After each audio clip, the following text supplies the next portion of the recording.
I'm Paris Eley, inviting you to join us on the Morning Magazine from 8 a.m. to 11 a.m. Monday through Friday, right here on KCOH. The Morning Magazine, where we choose to keep news stories factual, commentary informative, and conversations productive. As you might guess, it's a work in progress. Tune in and see for yourself. You're invited to join us with your thoughtful analyses and considered opinions as well on topics meant to address community needs and solve our common problems. Join me on The Morning Magazine. The Morning Magazine with Paris Eley. Weekday mornings, 8 to 11 a.m. on 1230 KCOH, The Source. Hey, we're The Source. Good morning. It's that time, the magazine edition of a Thursday. Good morning, and we're right here on Community Chat. Got our guy with us because we've got some wonderful things we want to talk to you about this morning regarding your health, and we happen to be visited with those people who are friends of a great institution of ours, Texas Southern University. Yes, indeed. Yes, indeed. And Keith, you've got great guests. I do. This morning, I do, and I want to say good morning. Right into it. Yes. Yes, good morning. Good morning, listeners, and welcome back to Community Chat. We are happy to have you this morning. We have our guests. I have to say my hat's off to them and what they do in our community. We have with us Dr. Krishay Tyler and Dr. Ivy Poon. Okay. Welcome to Community Chat, ladies. Welcome to both of you. Yes. So now, I would like people to know who you are and what you do. So just take it away.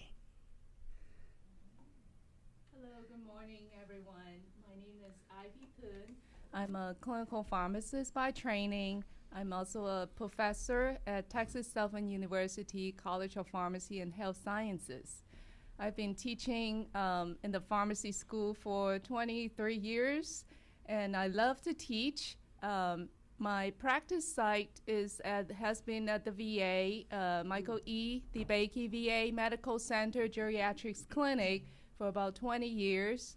And then now my practice site is at the Houston Methodist Hospital, Pain and Palliative Care.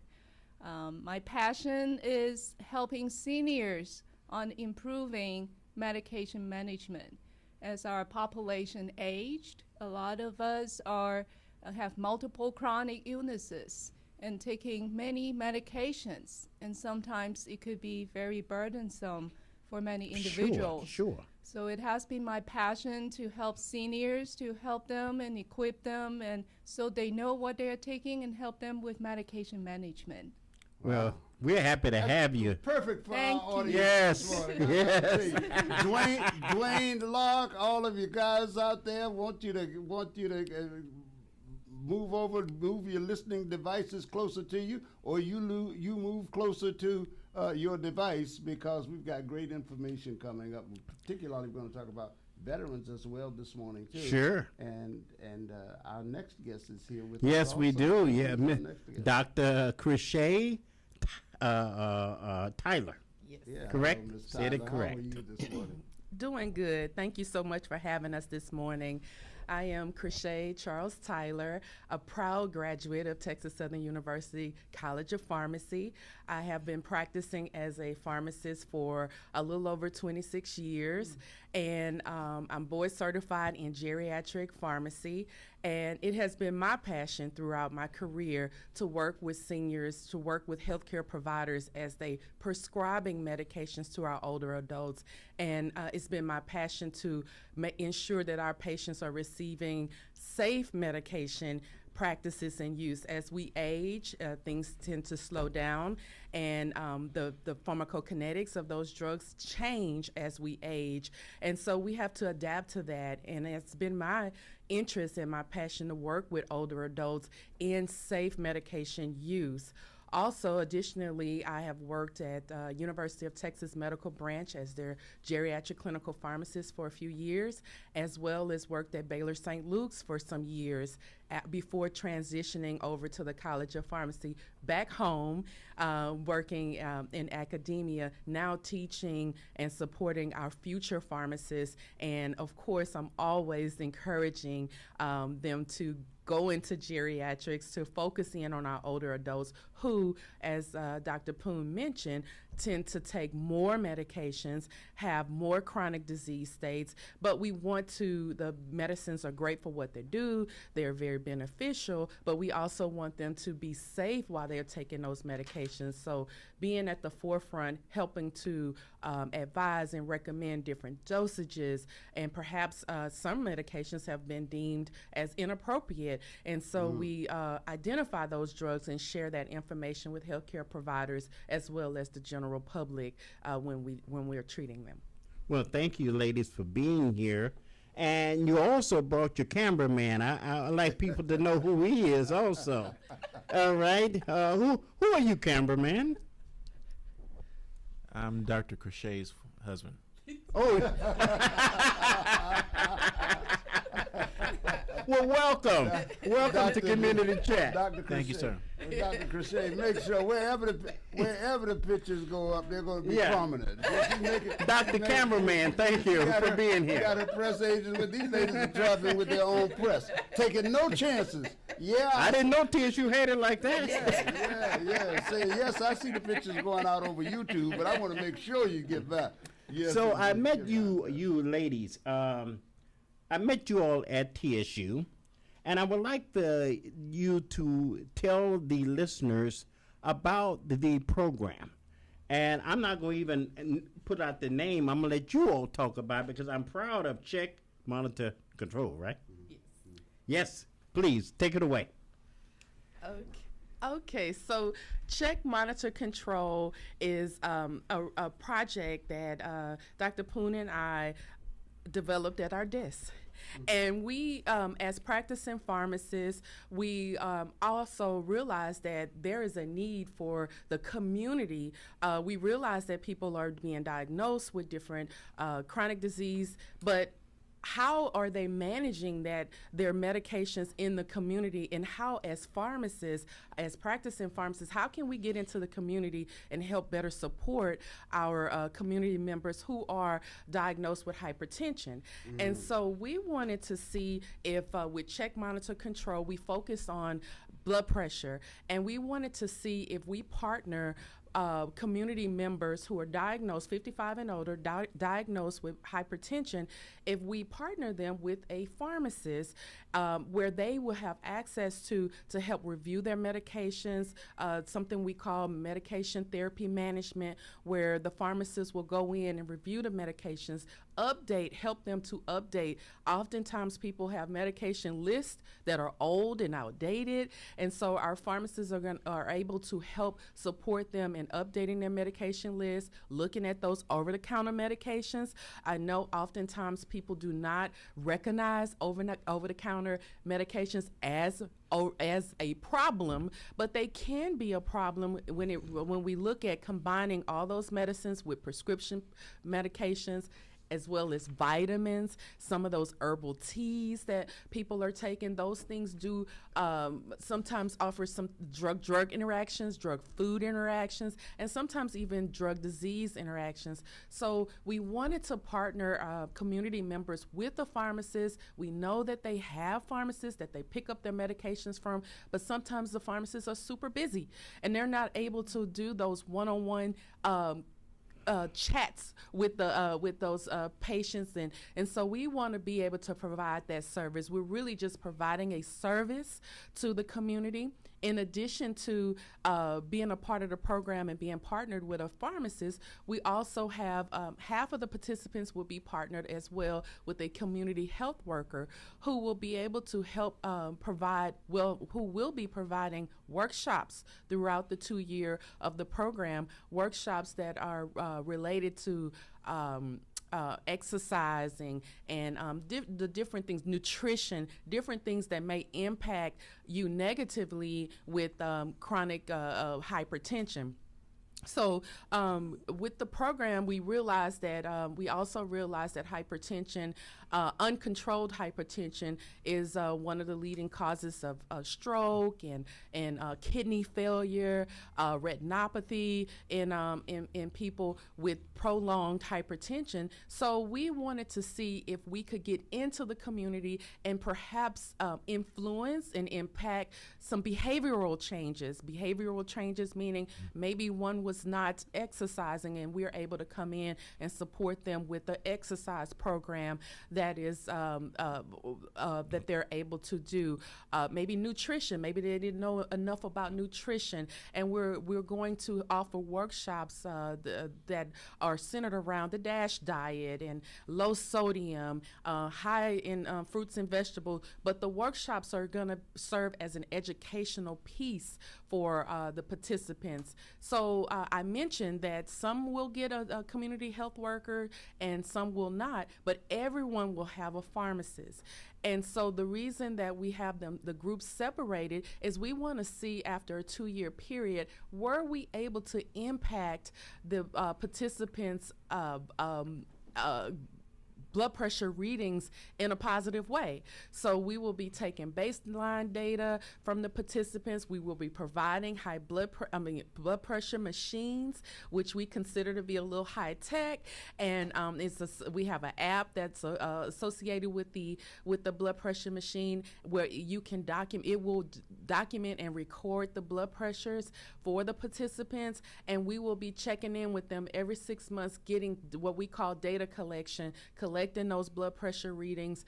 And in between those times, the participants will be talking with the pharmacist, going to the workshops, and taking their blood pressure, self-managing your own, taking control of your own health and your health in the future. So at those different checkpoints, what we call data collection, we'll have the participants come in and share with us from their phone that they have, share with us their blood pressure readings, and we're documenting and watching. And we're at the end of the 2 years, we hypothesize, we strongly believe that the influence of the community health worker, the workshops, and the recommendation and the support of the pharmacist, that team, that cohort of participants will have better blood pressure readings, and we're hoping to also, in general, for both cohorts, decrease those potential for heart attacks and decrease the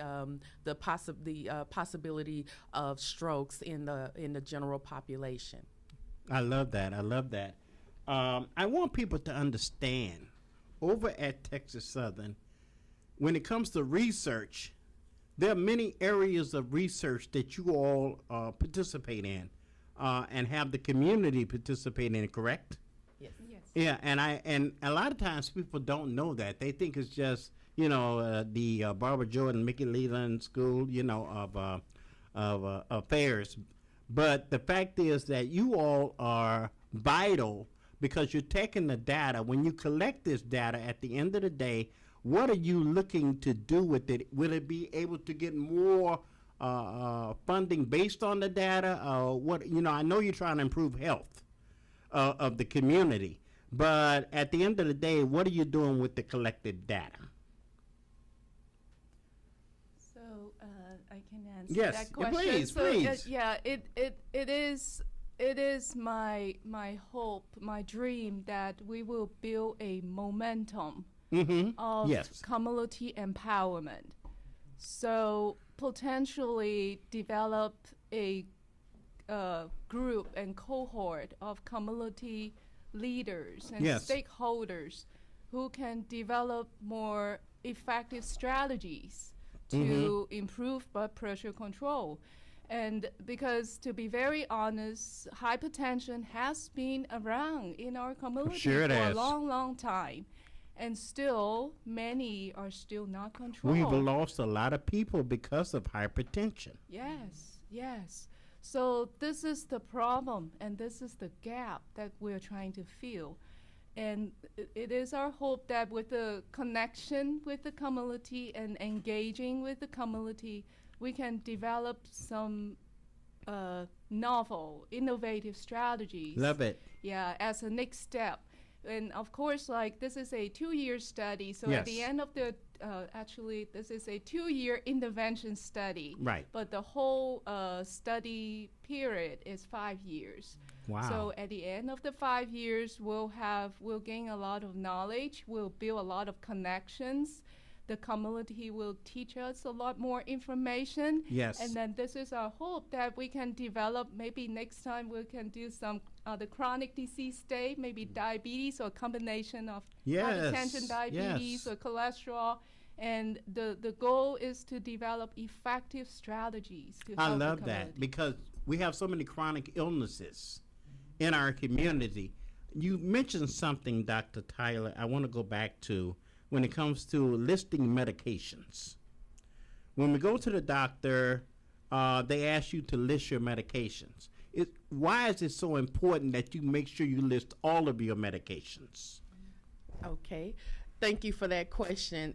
That has been throughout my career and throughout just in general, that has been the question of the day. Why is that so important? And oftentimes it's missed because people will, like I mentioned before, they will overlook over-the-counter medications, overlook vitamins, even overlook some of the teas that they're drinking, the herbal teas. But all of those have active ingredients, and they do interact with prescription medications. So when we ask you what medication, when I ask my patients what medications you're taking, we usually get just kind of half of the story, but then I have to go a little deeper. So what else are you taking? What are you taking for pain? What are you taking over the counter? What creams are all those creams and things? All of that matters. Wow. And so we need to be aware. Your healthcare provider, when they ask you those questions, when you go in, I know it's a lot, but we need to have all of that information to make appropriate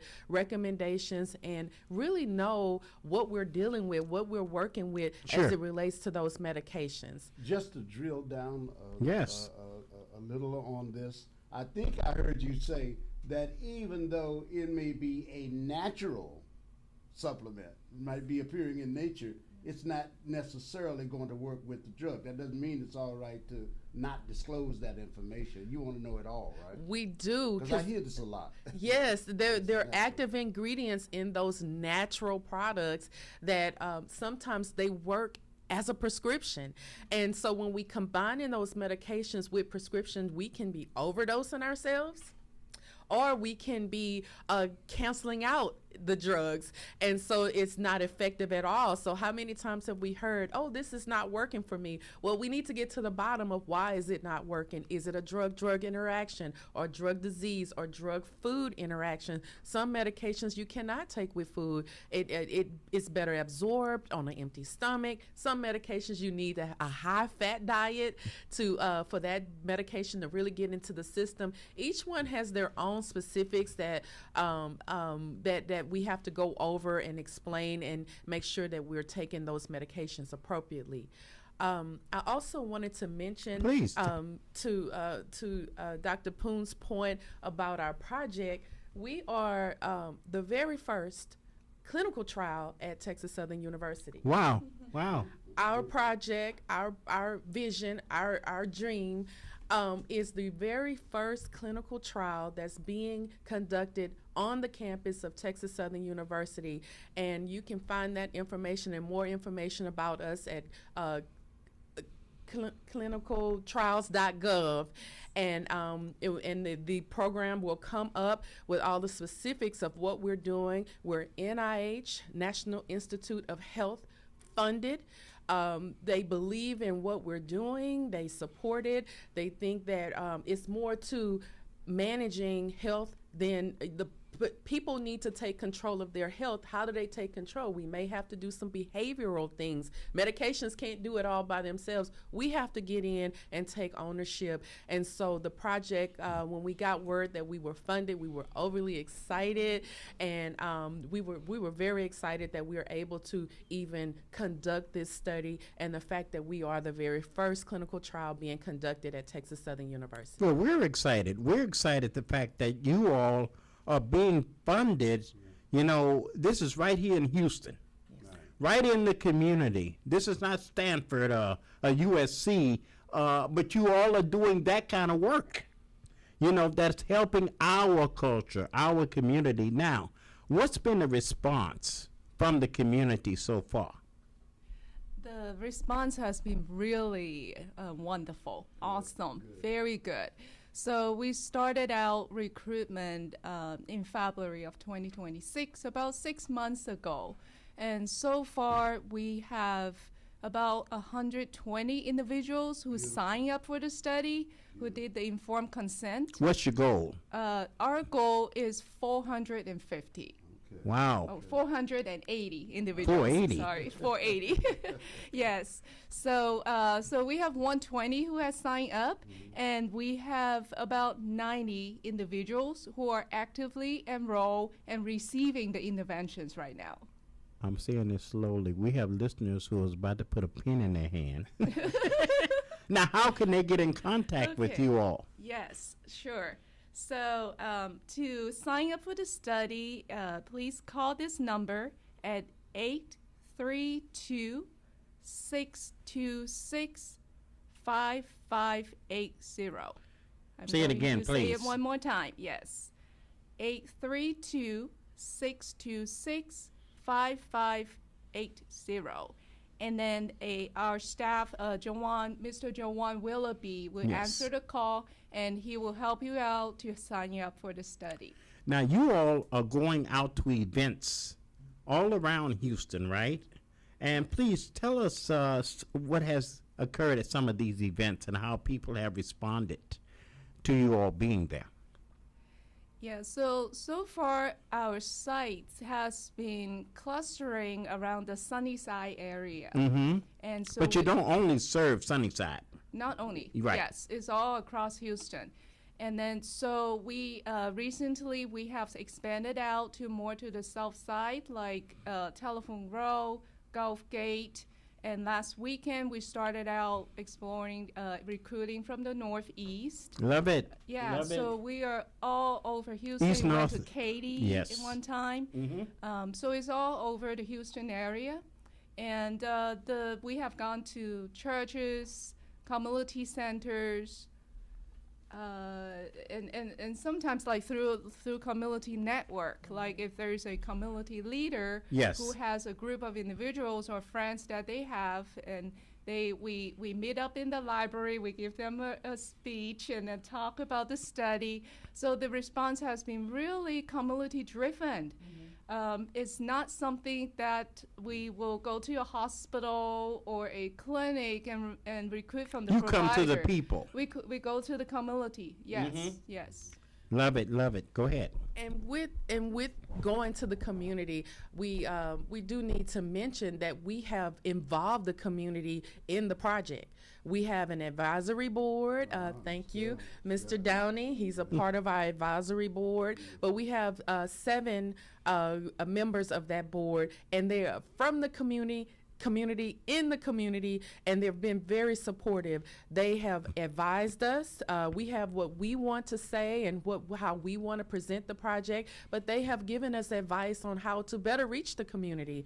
They assist us in recruitment efforts. They have supported us in different events and in setting things up for us to get the word out about the project. So our advisory board, they believe in what we're doing. They support. They also are able to be a part of the study in the sense that they try out the blood pressure kits for us and give us feedback on how things are working, and we check in with them and let them know and give them information on what's our next steps, and they also have they support us in that way. We meet with them quarterly, and it has been a great relationship, a great partnership, I will say, having that team behind us supporting us as researchers. What I love about having the high blood pressure kit is the fact that you can put it in your phone to remind you daily when to take your pressure. And you can set it on your, just like a meeting or something like that. It's 1 o'clock. It's time for me to take my blood pressure. And I wasn't doing that. Now I am. So it's changing behavior. That's what you were talking about. And to address behavior about eating the right foods, we hear that a lot. We tell children that a lot. But the importance of that is, yes, eat proper, exercise, but you go ahead. You're the pharmacist, I'm not. But you're right on. It's the the whole project is a behavioral project where we want to impact and influence behavioral changes with your diet. If you weren't exercising, with exercising, with adherence to medications, trying to get to the bottom of what are the issues in the home. You go to the doctor gives you the diagnosis, gives you the prescription, you go to the pharmacy, you pick up the prescription, and oftentimes it stops there. But we want to meet you in the community, and we want to help assist you with how to better manage your blood pressure. Take self-control over what's going on by providing these resources in the community. Something else I didn't mention about the community health worker that we're able to help support. Perhaps there's an issue with getting to the clinic. We will be able to support participants if you're enrolled in the project and we find that that's an issue. We're able to give out some transportation vouchers to get to the clinic if that's an issue for our patients. Perhaps we have our participants. Perhaps we have participants that don't currently have a PCP. We have mechanisms in place that if we find that the blood pressure is elevated and you do not have a PCP or primary care doctor, we do have a mechanism in place where we can refer you to a facility that receives insurance, and we also have a facility that people can go to that do not require insurance but will treat the patients. So we do have some safeguards in place to help support our community while we're conducting this study. I'm glad you pointed that out because I was at a meeting at LBJ the other day, and it was pointed out one of the prohibitors of a lot of us addressing our health is the lack of transportation. And I love the fact that you all help to provide that transportation. Again, Dr. Poon, can you say that number again? Because some people didn't have a pen at the time. Yes. So to learn more about the study, or if you would like to sign up for the study, please call this number at 832-626-5580. Again, is 832-626-5580. Now, I want to ask you about the students that are participating in the program. Please tell us about those students. I've met a few. We have been involving our pharmacy students in the project. So far, we have had 2 wonderful pharmacy students with our team. They have been very actively helping out in our recruitment efforts. They attended the community events when we go out. Yes. And what we love about them is they are very energetic, and they are younger, and they're very good in technology. So Yes. sometimes when we have these technology issues with the blood pressure machine and pair with the smartphone, when we have challenges and difficulty, they are very quick in trying to problem solve Wow. these problems. Yeah. Well, I know that Jawan came out to Cashman Garden Super Neighborhood, and I'm saying that to say you all don't just go to events, you come to meetings as well. And there are meetings everywhere in every community, one way or another. And if, that's one way you can also get connected is through organizations. And you all go where the people are. They don't have to necessarily come to you, right? Yeah, so that's great. Go ahead. Yes, we definitely go to where the people are, and when we're there, oftentimes someone in the group has another connection, and so we sometimes the team has had to split up, and we're in multiple places in one day, getting the word out. People want to know more information, and while we're sharing the contact information, I do want to share the eligibility information Please. to be a part of the study. One must be 55 and older, have diagnosis of hypertension for at least a year, on at least one hypertensive medication.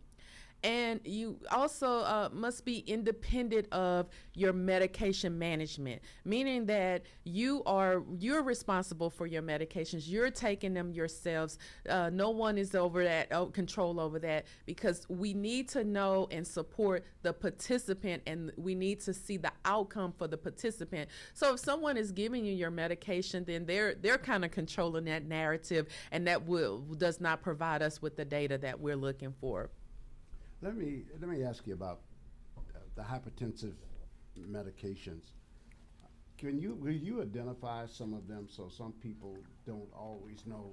As you alluded to earlier, as a matter of fact, as you stated earlier, some people are taking so many medications that after a while there's 8, 9 medications in front of them, and they don't know which pill is which. But will you identify the kinds of names on medication, the suffixes on just a few of those, so people listening might know? Well, I'm taking that. That's what that's for. They might not really. Wow.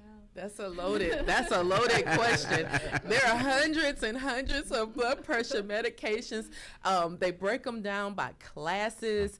So you have diuretics, you have ACE inhibitors, beta blockers, and under each class of those medications, there are a number of medications under each group. So it's hard to call out just one in particular that everybody's taking, because that's not the case. Each person we want to treat as healthcare providers, we want to treat the patients individually. So one medication may be good for one and may not be for another. Let me narrow the frame.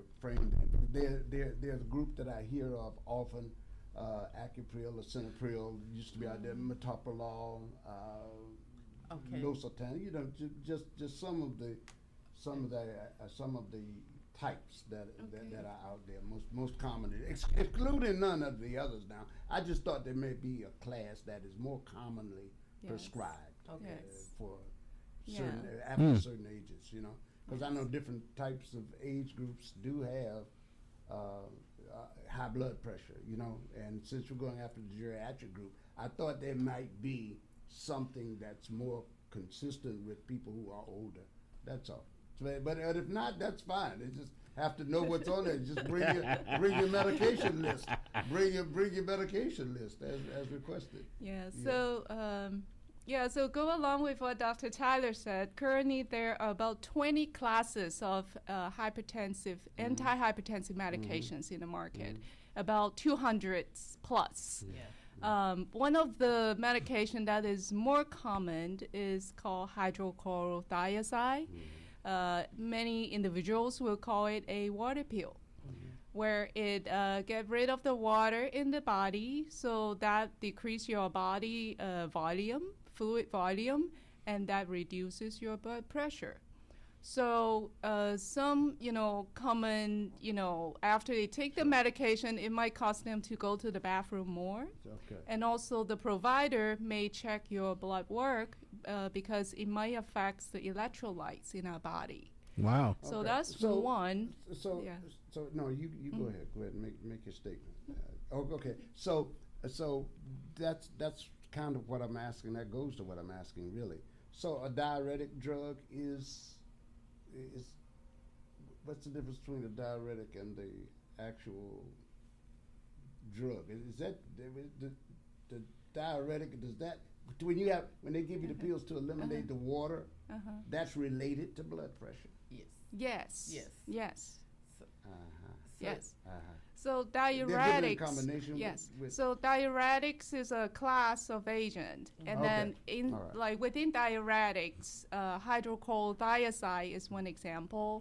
Another example is furosemide. That is Yes, very yes. common. Yes. And then, so diuretics is commonly being used for individuals with high blood pressure and also for heart failure in those who have fluid overload, Yes. fluid build up.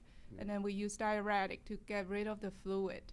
It lowers the blood pressure and also help with congestive heart. Yes. Yes. Okay, very good. Because we hear about congestive heart failure Yeah. in individuals. Yeah, Yes. yeah, yeah, Mm-hmm. Yeah. So let me ask you this too. How important, and we hear this all the time, check with your physician, right? How important is regular checkups? I want you all to let the listeners know. It's very important to have regular checkups. So when we're younger, those checkups may be annually. As we get older, you may notice that those checkups may be sometimes quarterly, depending on what's going on with the patient. Depending on, as we get older, we tend to have more chronic disease states, more long-term disease states, hypertension, diabetes, high cholesterol, some of those, just to name a few of those chronic disease states that one may experience. Well, all of those need some kind of follow-up. Sometimes it's medication that's associated with it. Sometimes we're able to manage it with diet and exercise, but sometimes we're not.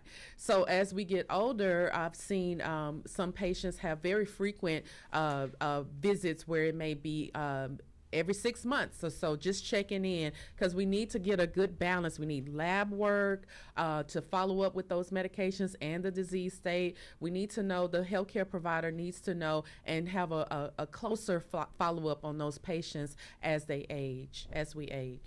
Please share again some of the criteria to participate in the study for those that are tuning in late. Okay, to be a participant in the study, you should be 55 or older, diagnosed with hypertension for at least a year, on at least one hypertensive medication. Live within the community. We are supporting the community. And I didn't mention earlier, you do have to have access to a smartphone or a smart device. And or a cell phone. You do have to have access to that, because that's how we will keep up with you in the program. We will communicate with you through the sometimes a virtual visit with the pharmacist. You're not going anywhere. You can have those visits directly from your home, and the pharmacist can call you either on your telephone or do a virtual visit with you. During COVID, we all learned teleconference. During the COVID times, we all learned how efficient that could be in reaching our healthcare providers. So we're offering that as well. And also with the blood pressure kit, the smartphone, it is we can have an app. There's an app to the blood pressure kit that will be loaded onto your phone, free of charge for you, but that information will be, the phone doesn't even have to be turned on for it to document your blood pressure readings. And so I'm so glad to hear that Mr. Downey has taken advantage of using those alarms on that blood pressure machine. We have not even emphasized that technique, but that is amazing, and that he can also help us support how great our blood pressure kits that we picked for the community to use and benefit from. and it's helping me to take my pressure more often. You know, I don't have to wait until I'm at a doctor or pharmacist or what have you. I can do that right at home, and that's important. You know, I don't have to wait until know what my pressure is. Great point. With this study and with us being implementing behavioral changes, that's one of the changes that this project is all about. You taking your own blood pressure, you knowing your numbers. How many people know their numbers? We don't.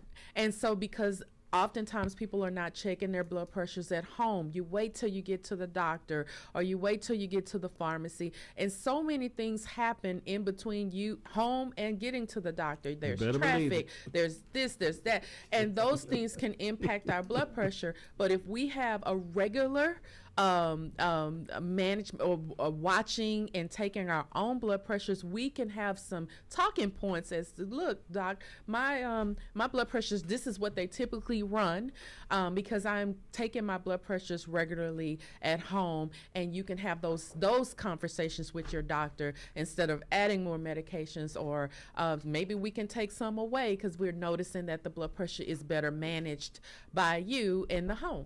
But definitely, ladies, would you like, we have a caller calling in. All right, yes, we have those too. Yes. Welcome to Community Chat.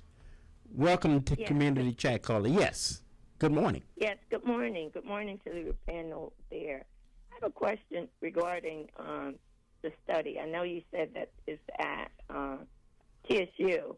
Is there any other studies in any other universities besides TSU? I know you also said it was going to be geared towards people that within that community. Now, the last question is, what's the percentage of people that have high blood pressure? And you also stated about 55 is going to be your study group or your project, if you will. So why is it that there's an age difference? Because I know a lot of young adults that has high blood pressure. Can you speak to those questions and kind of I'll listen instead of giving you feedback, but I'll listen to Appreciate you calling. Thank you so much for the question. Are you calling from the Houston area? Absolutely. Okay. So, first, let's address the 55 and older. Dr. Poon and I, or our research and our background is in geriatric pharmacy. So we have been working with that population, 65 and older, for throughout our careers, providing safe medication recommendations for the population. So from previous studies where we've worked with 65 and older, we realized that when we were going out, other community projects that we were involved in, and we were going out into the community, we realized that we would have younger older adults that had interest in being a part of the program. So initially the program was for 65 and older, but we dropped the age down to 55 to include more people. Not that we don't have a concern about younger adults, younger than 55. It's just that our research, our background, and our funding was for the older adults. One point I would like to share is that and as research is rolled out, oftentimes some populations are not included, and older adults may not be as included in some of those populations. So we're targeting a group that we feel like we could best help and support within the community. And so as far as other projects at the university, I will let Dr. Poon share. Please. So, so I would like to thank you for the question. So other projects, there are multiple research studies at Texas Southern University, and I just want to make sure I got the question right. So she's asking about, are there other projects? Other projects, but also are there other universities in the area? Yes. Oh, Similar he's doing study. Similar study. Do you know Yes. Do you know of any? Yes. Okay, so I do have another project that that is funded by the National Institute of Aging, that is all through the University of Texas Medical Branch out of Galveston, and that study will be rolling out in the fall. And so yes, other universities are doing studies relevant to older adults. At the University of Texas Medical Branch, UTMB, they have a very robust older adult research program, and I'm happy to announce that I'm a researcher in that program, and will be hopefully I'll get invited to come back and share more information about that project. You coming back tomorrow? We'll roll that one out in the fall, and that's an exciting project that helped to give I will tell a little bit. That project is going to be rolled out as phase 2, but in phase 1, that project, we went into the community again, and we taught community members on how to use an app, older adults, how to use an app to manage their medications. Dr. Poon and I used some of that data to help us support and put in place this project, because the need for our older adults to learn and get tech savvy with healthcare. And so we included that in this current project, hence we got that blood pressure kit that has an app. So we're teaching, we're supporting, and we're hoping that we'll be able to impact our seniors with their medication management. I want to say hats off to TSU for what you all are doing. We're talking about our community. We're talking about academia. We're talking about addressing chronic illnesses. And we hear more and more about our chronic illnesses in our community. We need a champion in our community that's going to step forward and say, we're going to address this if no one else will. And so I applaud Texas Southern. I applaud you all there in your department for stepping forward, saying we're going to take a look at hypertension. We're going to take a look at diabetes. We're going to take a look at these other chronic illnesses that attack our community. We've lost too many people that we didn't have to because no one was doing the study. Yeah, I want you to address that, please, and just say that to your department. Shout outs for anybody you want to shout out. Jawan or anyone? We are very grateful for all the support from our center, the Center of Biomedical and Health Research Program. And we're so grateful for the support from our university, the Division of Research and Innovation. Yes. That support us with the space and the resources. And when reaching out to the community daily, we have challenges. Mm-hmm. We need to problem solve. And every time we ask, they help. Mm-hmm. So we are so grateful to have a wonderful team that work for our project, including our research assistant, Mr. Jawan Willoughby. Yes. Our community health worker, Caitlin Nash. Yes. The 2 postdoc pharmacists, Rita Asinabi and Justina and Welcome, and also our clinical research coordinator, Taylor Haber. And we're so grateful for their daily hard work, because me and Dr. Tyler, we teach too. And then it is them who does the daily work. Yeah. Yes, we teach. We care for patients out in the at our practice sites. So it's the team that's making this work, and we are thankful and grateful for the team that we've put together. Now, do you have an independent website? Do you have another website in your department there? So strictly the phone number. I just want to be sure we got the phone number, right? Yes. People want to reach out to you. They should reach the phone number.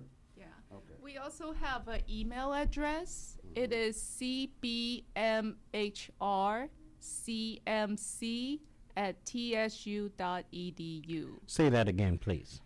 cbmhrcmc at tsu.edu.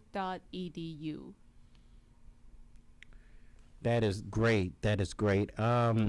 Also, the reason I had you to tell about the names of the students involved, and these are, what level are they? Are they seniors, juniors, at TSU, graduate students, what have you? So our team, our staff, have all finished their undergraduate education. Okay. They are full-time workers. They're Full-time workers. Staff. Wow. Yes, full-time staff. Yes. Congratulations to everyone who's come through the program and working on the program. Yes. There. I would like, if anything we have not touched upon, would you please just say to the listening audience that they can take with them and remain in their heads throughout the day? And while you're thinking on that, just let me say we're speaking with Drs. Poong and Tyler. That's correct. And this is a wonderful new program. Of course, if you've got any questions, you can call us at 713-668-1230 before these wonderful doctors leave. So if you got a question, get in, because Keith and I can't answer them for you. We are our own team. I'm not postgraduate or pregraduate. No, after this team leaves, you're left with our team called High and Dry. There you go. So Yeah. you know what you're Yeah. standing out there. So if you have any questions, 713-668-1230, you get the opportunity to get that in. But that's correct. Meanwhile, you can tell us about. So what we will share parting is that the community, we need you. And this project is for the community. And so invite us out. Invite us to come to your community, to your organization meeting. Let us share the information. All of it is volunteer, no commitment, but just hear what we have to say and share with you and to support you to improve blood pressure outcomes and to improve blood pressure readings over during the duration of our program. So that's what we would like to share. Invite us out, reach out, let us know you're interested, and we are happy to come to your group, to your church, to your organization, and share more information about our program. And not only that, so let's go back over the numbers you started out with. So far, how many have signed up? So we have about 120 who has signed up for the study. And your goal is 480, correct? 480, yes. So we have 360 spots this morning. Yes, 360 spots. Yeah. If your blood pressure is a concern to you, and you know you have it, you know you're under treatment, and you want to know more about it. I've seen you sort those pills in the mornings. I know you're out there. What is this one doing? Is this what is making me feel bad? Well, there are minds who really work with this and can help you get to those kinds of questions through the research that they're doing, things that will be able to help you. So you may want to make yourself available for this. When Dr. Tyler pointed that out, I'm going to expound on what he just said. Look, many listeners, including myself, we've taken Thursday's pills already, right? Yes. First thing but did they all match? Did they all work together, or did one cancel the others out, another one out, or what have you? My point is, it's important, yes, to take your medicine, but it's important to let your doctor know what you're already taking. That's so important. Yes, because you could be, and I could be too, canceling out one of those pills that you're taking because you forgot to list it, or you're not thinking about over the counter, or you're not thinking about that cream. And I want you to share again, for those who may have missed it, how important is that to list everything? So it's so important that as healthcare providers that we know all of the medications that you're taking, even the ones you think that's not a medication, it is. Yes. It has an active ingredient. Those active ingredients, they do function. And sometimes those medications, they're not the perfect match, and they will increase the activity of one medication, decrease the activity of another medication. And so we need to be aware, even the things that you're taking over the counter, I can't stress that enough. Vitamins, can't stress that enough. Herbal teas, can't stress that enough. They don't always mix well with prescription medications, so we need to have all of that information. Your healthcare provider needs to know all of that so that they can better prescribe for you.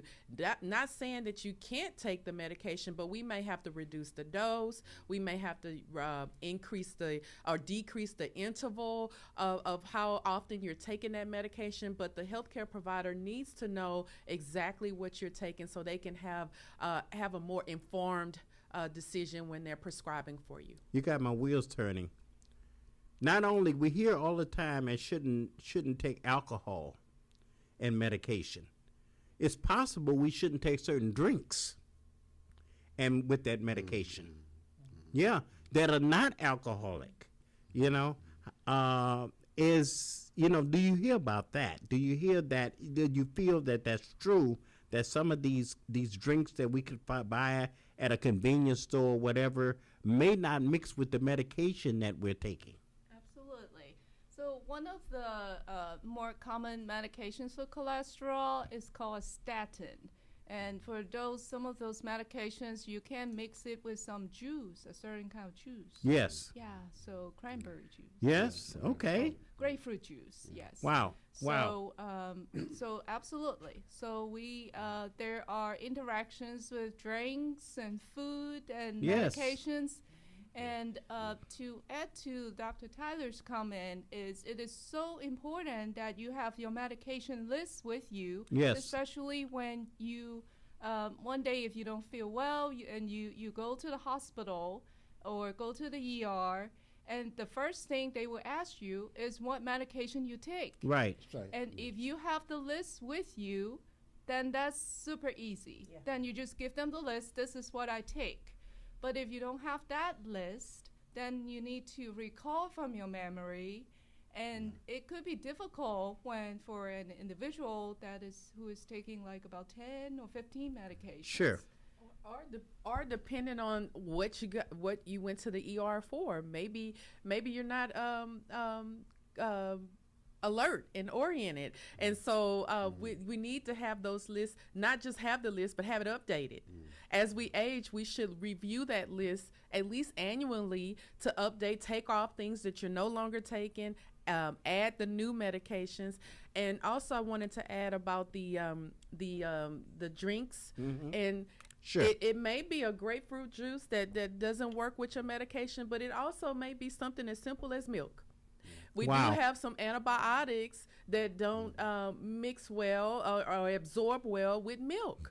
And so, but if we're not, and we may not know to ask those questions, but talking with the pharmacist, with our pharmacist, if you're part of the program, you definitely can ask those questions and they can work through that with you. But any pharmacist can share with you about drug and drug food interactions. The other thing I want to mention too is what we hear in the news every day. This is what we deal with on a daily basis. We hear AI.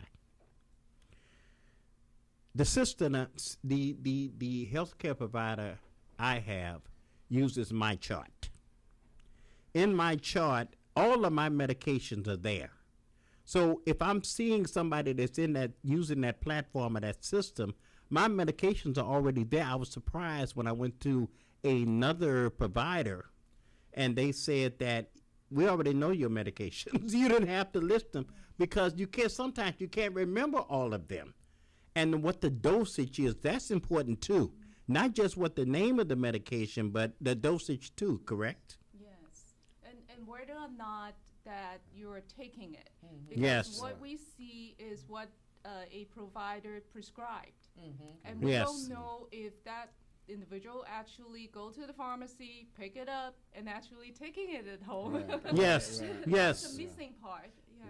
And sometimes mixing these medications as something that is not working with a new prescription can also make you ill. And I've known one or two people that have gone to the hospital because they were taking a medication that didn't agree with them based on what they were already taking. That's important. So we want to thank both of you all and the cameraman too. Yeah, Mr. Charles. Mr. Charles here. Yeah. So we've had with us this morning. High class. We got Mr. Charles. Yes, we do. Dr. Photography. Yes, Yes. Yes. So we are with us this morning. We want to thank Dr. Krisha. Krisha Tyler, and also Dr. Ivy Poon from Texas Southern. And what is your department again, so they will know? Pharmacy as well, pharmacy practice. Pharmacy practice. And, of course, we want to thank Dr. Photographer for being here. But we want to thank you, the listener. We appreciate you. And say the number again for those that want to participate and fill in that. Now I think the number may be down to 300. Okay? Not 360. But how can they get in touch with you all? So to sign up for the study, please contact us at 832-626-5580. It's 832-626-5580. And it's a true commitment of a 2-year study, correct? Yes. Yes, and ain't nothing better than controlling your blood pressure. Not your neighbors, not your relative, not your son or daughters, but yours. All right. Thank you for joining us today. 5, 10, 15, 20, 25, 30. Hi, I'm JJ Walls with Sunnyside Dental, and yes, it's now been over 30 years that we...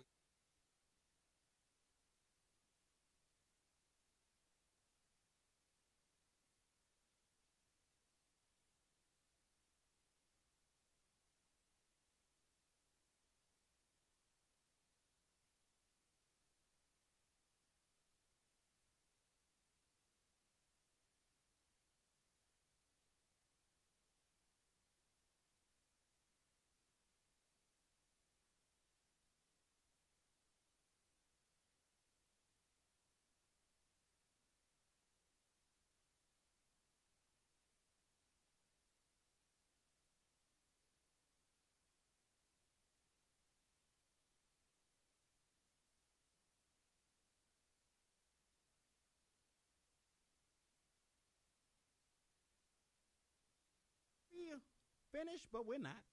Yeah. We have some more information that I think you might want to listen to. Dr. Tyler, take it away. Yes, we want to share also about the incentives for being a part of our program. Not only do you get a state-of-the-art blood pressure kit, and we will teach you how to use it and how to properly take your blood pressure, but when we check in, the participants will be asked to check in with us every 6 months and provide what we call data collection. And doing data collection, we are collecting your blood pressure readings from the blood pressure kit. And each time that you meet with us, every 6 months, you will receive a $40 gift card for providing us that data that we are collecting. So again, it's 5 data points, 5 check-ins, and each time you meet with us and give us those blood pressure readings, you will receive a $40 gift card. In addition to the gift card, you also will have the pharmacist who will be checking in with you quarterly. The pharmacist will check in with you. If you are assigned the CHW Community Health Worker arm, you will also be visited via telephone by them, and they will support you in your needs in the community, as well as those workshops. So we do have some benefits, and we're very excited to provide those things to our community. Would you like my data now? We appreciate that. So it's incentivized as well. So every 6 months you would receive $40, but you receive also a free blood pressure machine that you could take your blood pressure on a daily basis. And this one stores the numbers, right? Yes. It So- stores And it works the, with your phone. it stores the numbers. So the first week, once you get signed up for our program, the very first week we will ask you to take your blood pressures twice in the morning and twice in the evening for at least 5 days. Then you'll come back. We'll come back to where you are, and we'll collect what we call T0, data collection day 1. So that's what we're calling the baseline of your blood pressures. We'll take the averages of those numbers, and you will start the program. Thereafter, you will be asked to take your blood pressure a couple of times a week, and it's being stored on your devices. And so when you check in for data collection point 2, in 6 months later, you will then provide us those numbers and so on and so forth. So each time we collect data from you, you have homework after you meet with us, and that's taking your blood pressures. But your incentive for doing that and staying in touch with us throughout the 2 year, it is a 2-year commitment. Of course, it's voluntary. So if you decide you don't want to be a part of the program anymore, that's okay. But it is a 2-year commitment so that we can have good data to report back and provide and add to the literature, the medical science. We're adding to medical science with this project. And I'm glad you mentioned data, because that's starting to be a game changer in our communities. When we're going and we're advocating to government, we have now, instead of our words coming out of our mouths and the theories of what happened in 1970 and the facts of that, we now have data. And we can make copies and say, this is what's happening in our communities. This is what's happening with our seniors.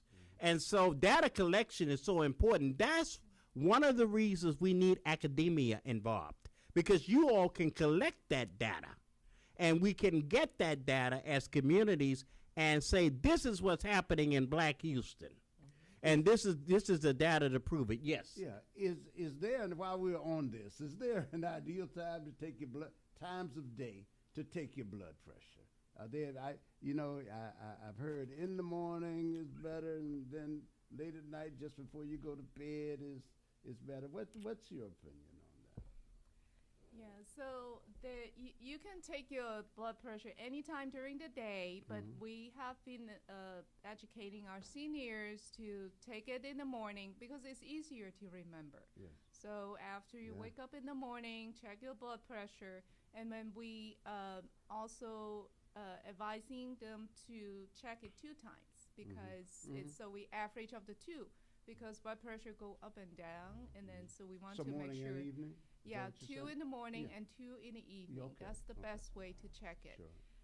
So the evening, it could be any time that they could remember before they go to bed, or just build a routine. Okay, sure. Anytime that, put it maybe next to the bed so they can remember it.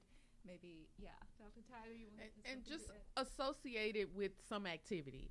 So we get up, we brush our teeth, maybe we associate, well, let me brush my teeth, take my blood pressure, but associate it with an activity and try to limit the extra, like watching the news while you're taking your blood pressure.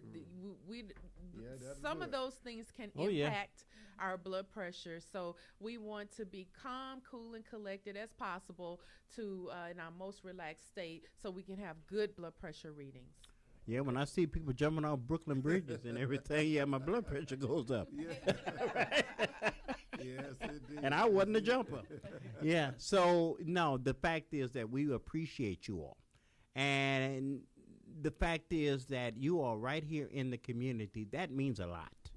And you're trying to bring about change in our behavior, in our mindsets. So we want to thank Dr. Tyler, Dr. Poon.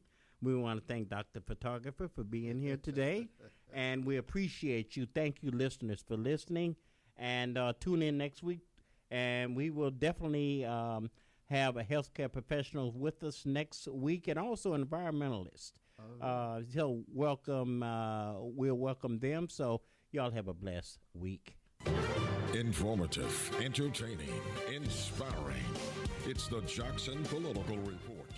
hosted by veteran political strategist Ron Jackson. Ron will discuss local, state, national, and international politics. The show features commentary, guest interviews, and audience dialogue. The Jackson Political Report, this Saturday morning, 10 to 11 on 1230 KCOH, The Source. And now, a message from the Future Frequency. Young voters, Gen Z and millennials, our world is moving fast, and the issues hitting your pockets and your peace, they're all on the ballot. Rent, safety, jobs, student debt, and yes, home ownership. Whether you're aiming for your first keys or keeping your roof steady, voting is where those issues get decided. So click off the mute button and let your voice be heard. Tap in, lock in, and make a plan to vote. The future is live right now, and you're the frequency. This message is powered by Diversity of Thought and proudly sponsored by 1230 KCOH, The Source. For all of your air conditioning and heating needs, call the company Houston and surrounding areas have been trusting for nearly 15 years. Terrell AC and Heating, 832-889-5765. Residential and commercial cooling and heating repairs, maintenance, and installations. Terrell AC and Heating. Competitive prices. Call 832-889-5765. Licensed and insured. We entertain and inform. 1230 KCOH, The Source. The Hezekiah Walker countdown. You know we got that brand new sound. Hey family, it's your boy Hezekiah Walker, and I want you to join me this weekend as I count down 20 of the most popular songs in gospel. I'll also be giving you some power music with my power picks of the week and put the spotlight on one of your favorites. So don't miss it, the Hezekiah Walker Countdown. Don't miss the Hezekiah Walker Countdown, Sundays, 12 noon on The Source. Remember when $100 filled a grocery cart? Today, it barely gets you started. If you're retired or planning to retire soon, you may be concerned about how inflation could impact your future income. Inflation doesn't retire when you do. Everyday necessities continues to rise. The question is, will your retirement income keep pace? You may have spent decades building retirement savings, but retirement isn't just about what you've accumulated. It's about what you can spend. Inflation can impact purchasing power and create challenges for retirees living on fixed incomes. At Advanced Wealth and Retirement Planning Concepts, we help individuals evaluate retirement income strategies and explore options that may help support their financial goals. Call today for your complimentary retirement income review. Retirement doesn't come with a do-over. Whether retirement is around the corner or already here, now is a great time to review your plan. Schedule your complimentary retirement strategy session today by calling 832-402-8367. Investment advisory strategies offered through TLG Advisors Inc., an SEC-registered investment advisor. No tax or legal advisement is given.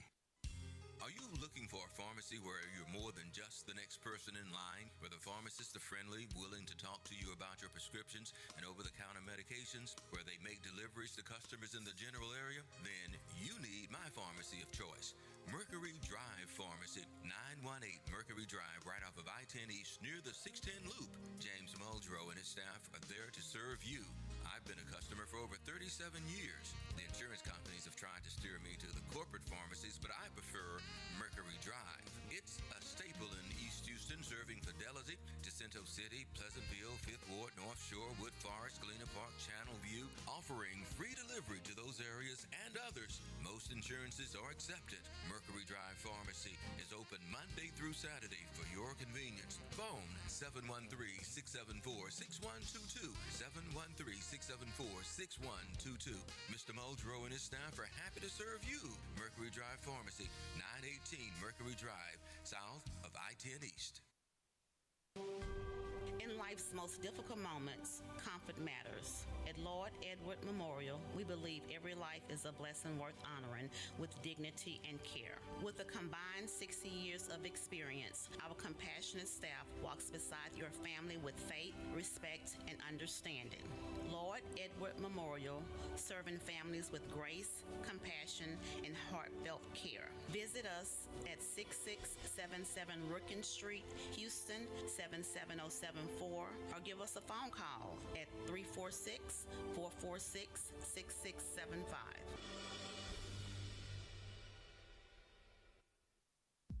Saturdays, we're taking you back with Carrie Lewis on Inside Tracks. Soulful, funky, rhythm and blues, disco, doo-wop, rock and roll, new jack swing, and everything in between. Inside Tracks has all the classics for you, and even those forgotten gems too. So join Carrie Lewis on Inside Tracks every Saturday afternoon, beginning at 2 p.m., only on KCOH 1230 The Source. Ralph Cooper has covered the legends of HBCUs since 1969.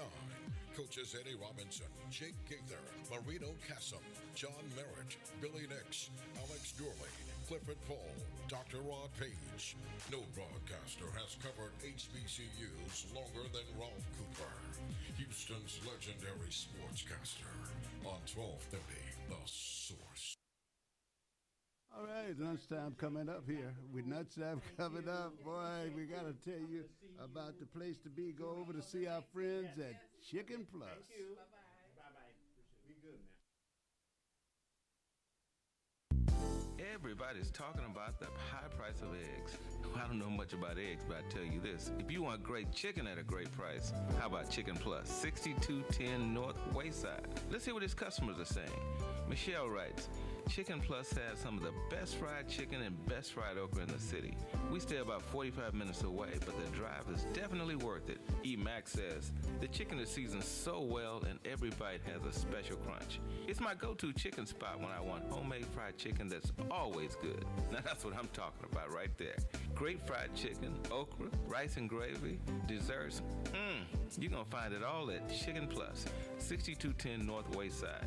You don't have time to make the drive? Hey, no problem, no problem. You can order Chicken Plus on DoorDash and Uber Eats. You better do what you got to do to get your hands on some of that great fried chicken, the best fried chicken in the city. Great chicken at great prices. That's Chicken Plus. See you there. For all of your air conditioning and heating needs, call the company Houston and surrounding areas have been trusting for nearly 15 years. Terrell AC and Heating, 832-889-5765. Residential and commercial cooling and heating repairs, maintenance, and installations. Terrell AC and Heating. Competitive prices. Call 832-889-5765. Licensed and insured. This is Gilbert Andrew Garcia of A Tip from Gilbert, talk, inspiration, and prayer. Listen to my show every Monday from 11 to 12 on KWWJ 1360 AM, KYOK 1140 AM, KCOH at 1230kcoh.com, Sankeet Radio at 95.1 FM, 1460 AM, and Latino Sports, KEYH 850 AM. Call in at 832-570-8075 and follow me on social media. See you then. A Tip from Gilbert, Mondays 11 a.m. on 1230 KCOH, The Source. Oh, yes, absolutely. Absolutely, that's correct. You've heard about it right here on The Source. We thank you for being with us on a great interview from Keith this morning. We flipped it around this morning. We got community chat, and then we're going to do some notes as well. Keith has got some information for you on upcoming events. Yes, right. And around our and places community. to be in and around the community. Yes. Yes, indeed. Yes, but and that was an great. Informative interview. It was. It was. It's and nice to know they've got that study. They've got that study going on. And they do, and they were supposed to be here before, but something occurred. But they're here now. Yeah. And there's no better time like the present. Yes. Yeah, that gets it done. Yeah, God makes it happen when He's ready. Yeah, and this morning He was ready. All right, and thank God for that. But I want to share some of the events that's going on around our community. Of course, we have back-to-school drives, and please support that. Please support the fact that I was just meeting on the day before yesterday with the LBJ, LBJ Community Alliance. And I pointed out that with all the backpack drives in July and August, one thing that I don't like the math, what most people, they give at the beginning of the school year, and that's wonderful. That helps so many families. But a school year is 2 semesters. That being said, what are we doing in January? We need to help students and families. Also teachers and instructors, because a lot of times they go in their pockets to provide. And people say, well, that's the mother and the father's job. Look, while we're waiting on them to come around and do, and sometimes the right thing, kids need help. The kids should not be punished for what the fault of adults in many cases. And from experience, I can tell you, in many cases, some kids come to school to eat. They've said so, to get a hot meal. They're not getting it at home. Hot chips is not a meal. Laying on someone's couch is not a home. And so they need our help with the basic needs. Yes, a backpack. Yes, a ruler. Yes, they need food. But food, clothing, and shelter. When the wintertime comes, you know how many times we hear a child is coming to the high school with a blanket around them because they don't have a coat? They don't have a sweater? It's community. And I say it all the time in meetings. Community can do what a school district does not. We are the village. We're the ones. So yes, these back-to-school drives are wonderful and needed. But they need us in January, too. And so what we have this morning, I want to share some of the things that we have going on. And so when we have these backpack drives that actually are doing just more than just the school supplies and the clear backpacks, they give haircuts, they give food, and they have other things that are helping the family. And that's what Wraparound did. It didn't help just the students. It helped students and families, and the district never understood that. And so when we started, that's what we were doing. So we have the COHAP, Cohappen Partners, the 2026 Annual Back to School Bash, Festival and Job Fair. And it's going to be Saturday, August 8th, from 12 to 3. And there's going to be dance parties, face painting, arts and crafts, games, activities, and also scholarship giveaways. And it's going to be where? TSU, Texas Southern University, Physical and Health Education Building, 3000 Wheeler Avenue. And there are many sponsors. So if you go to, and I'm spelling it out, COHAP and Partners 2026 Annual Back to School Bash, Festival and Job Fair, you will find out that information. Also, we have the new Open Door Outreach Ministry. It presents a back-to-school talent showcase and a resource fair. Celebrate their gifts, prepare their futures. This is being sponsored by Jamaican Hot Pot, PPG Global, Born Again Deliverance Center, and a few other sponsors. But they're going to have talent showcase, stand-up comedy, community resources, delicious food, school supplies, and family fun. Now, this is going to be Saturday, August 15th, and it's going to be from 4 p.m. to 8 p.m., and it's going to be at the Born Again Deliverance Center.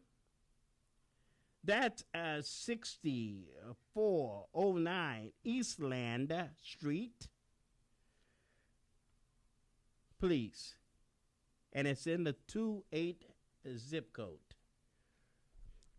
Also, I'm going to shift over here to next Saturday, the 15th, will be our 8th anniversary.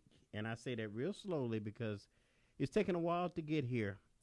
But the consistency of community engagement is important. The 8th anniversary of the Northeast Community Farmers Market. Fresh food, stronger community at 5656 Kelly.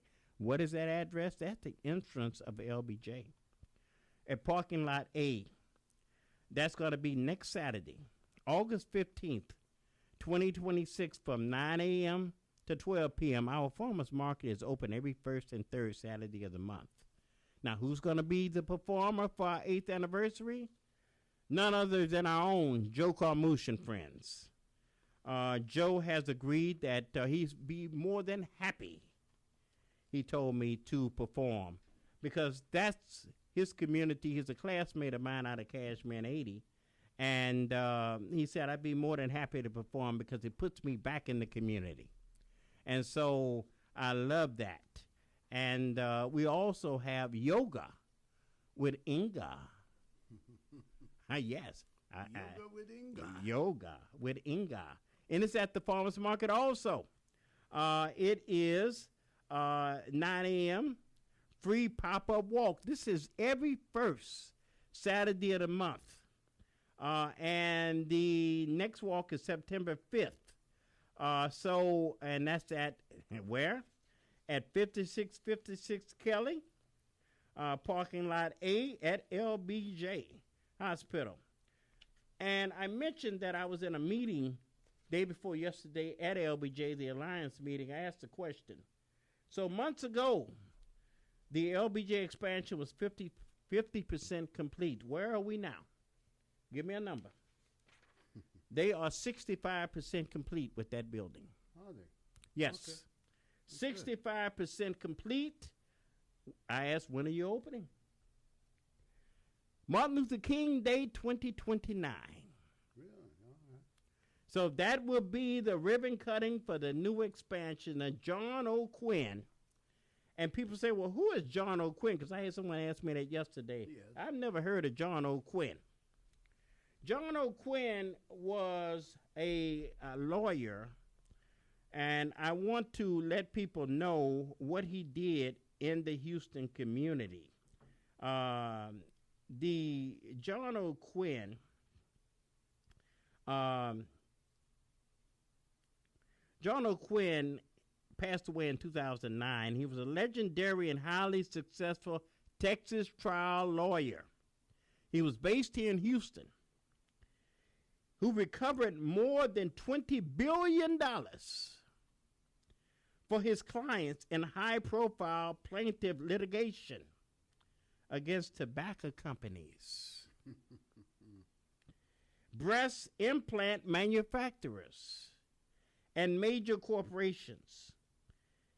He donated a lot of money to the hospital systems here in Houston. And so the philanthropic arm of Harris Health named it after the new expansion after John O'Quinn. And I was there for the when they put the last beam. I happened to sign, along with others, sign the last beam to go up on that hospital. Mm-hmm. It's really coming along. Mm-hmm. That hospital, and they talked about it in length on Tuesday. A lot of people don't know it's going to have its own heliport. Okay, for Lifeline. Yes, for Lifeline. Mm-hmm. That's correct. And so, and that's great in the community. We're also talking to them about the community benefits agreement that I also signed along with Bishop Dixon, who signed it, and many others that were leaders in the community. We're talking about gainful employment for our residents. Now that construction is 65% complete, we're asking, what about employment post-construction? We need pathways for our youth, but we need pathways for our residents. And I'm not just talking about in and around that hospital. I'm talking about out here. I'm talking about Sunnyside. I'm talking about gainful employment for our people in our hospitals. The next thing I'm going to be talking to them about soon will be, and I meet with the hierarchy at Harris Health quarterly, what is your relationship with Eli Lilly? Coming into Houston with the $5 billion complex. Tell us, we want to know what's happening. We want to be at the table of discussion going forward with what's happening. And we pretty much are. But I want to know how is our community going to benefit from what you're discussing. We're also talking about not only pathways. I want to say that LBJ and Harris Health took part in a back-to-school drive. They've been helping us in the community for years. And it didn't just start. And I want to say it's not a one-off. They're continuing to help City Gas, Trinity Garden, Cashmere, Fifth Ward, Denver Harbor. They're helping a lot of our communities out there. Also, communities in and around Benton are being helped, Sunnyside and all, from Harris Health in their efforts. They're the ones that's making sure that some of these toys are out here that you see. Some of the churches that have these toy giveaways, backpack supplies, free testing and care. So I want to share that. Now, I also want to share with you some of the information that's going forward with PPG and working with Harris Health. Are you looking for a fresh start? Next Saturday, August 15th, from 2 o'clock to 3 o'clock, the Community Internship, Apprenticeship, and Workforce Development Program is seeking applicants. And you can go on the PPG Global website, and you will receive key information about the program requirements, processes, and opportunities. If you have any questions, you can reach out to LBJ. Project contact is 866-463-9525. Again, 866-463-9525. Also, we have Community Workforce Development Job Readiness Program. All of this is connected with Harris Health. It is September 1st from 1 p.m. to 3 p.m. at the Cashman Multi-Service Center. This is at 4802 Lockwood Drive with the World Youth Foundation, Harris Health, and PPG Global, along with Northeast Houston Redevelopment Council, which I am on the board of. Also, we're talking about the next level training series. A lot of times we want employment, but we have to be trained to do the job. And so we're talking about a part 1 or part 2 of training, August 20th at the Cashman Multi-Service Center, 10:30 to 12:30. And this will be, you can contact that same number, 866-463-9525. That's part 1. Part 2 is September 24th from 10:30 to 12:30, Cashman Multi-Service, same number, 866-463-9525. And it's the next level training series, how to market yourself for success. Again, how to market yourself for success. I love that they're preparing us for success. Also, educating, equipping, and empowering the entrepreneur within. October 15th, same location at 4802 Lockwood, Cashman Multi-Service from 1 p.m. to 3 p.m. Also, Community Workforce Development Job Readiness Workshop, October 22nd. See, I'm going down the line in the calendar. October 22nd from 1 p.m. to 3 p.m. Same location, same number for contact. Also, I want to leave you with this. So we have an annual, and this will be the third annual, with Fit Houston, Cashman Garden Community Walk and Learn, Saturday, September 19th at 9 a.m. And shout out to Shante Francis and her husband, Cedric Francis. We're going to have the third annual of Walking in Kashmir to learn the history of Cashmere Garden. A lot of people don't know Cashmere was a white community, sandwiched in between Fifth Ward, Trinity Garden, two black communities.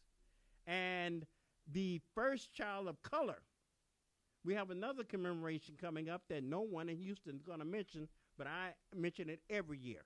And even Rodney Ellis, Commissioner Ellis, mentions it sometimes as well.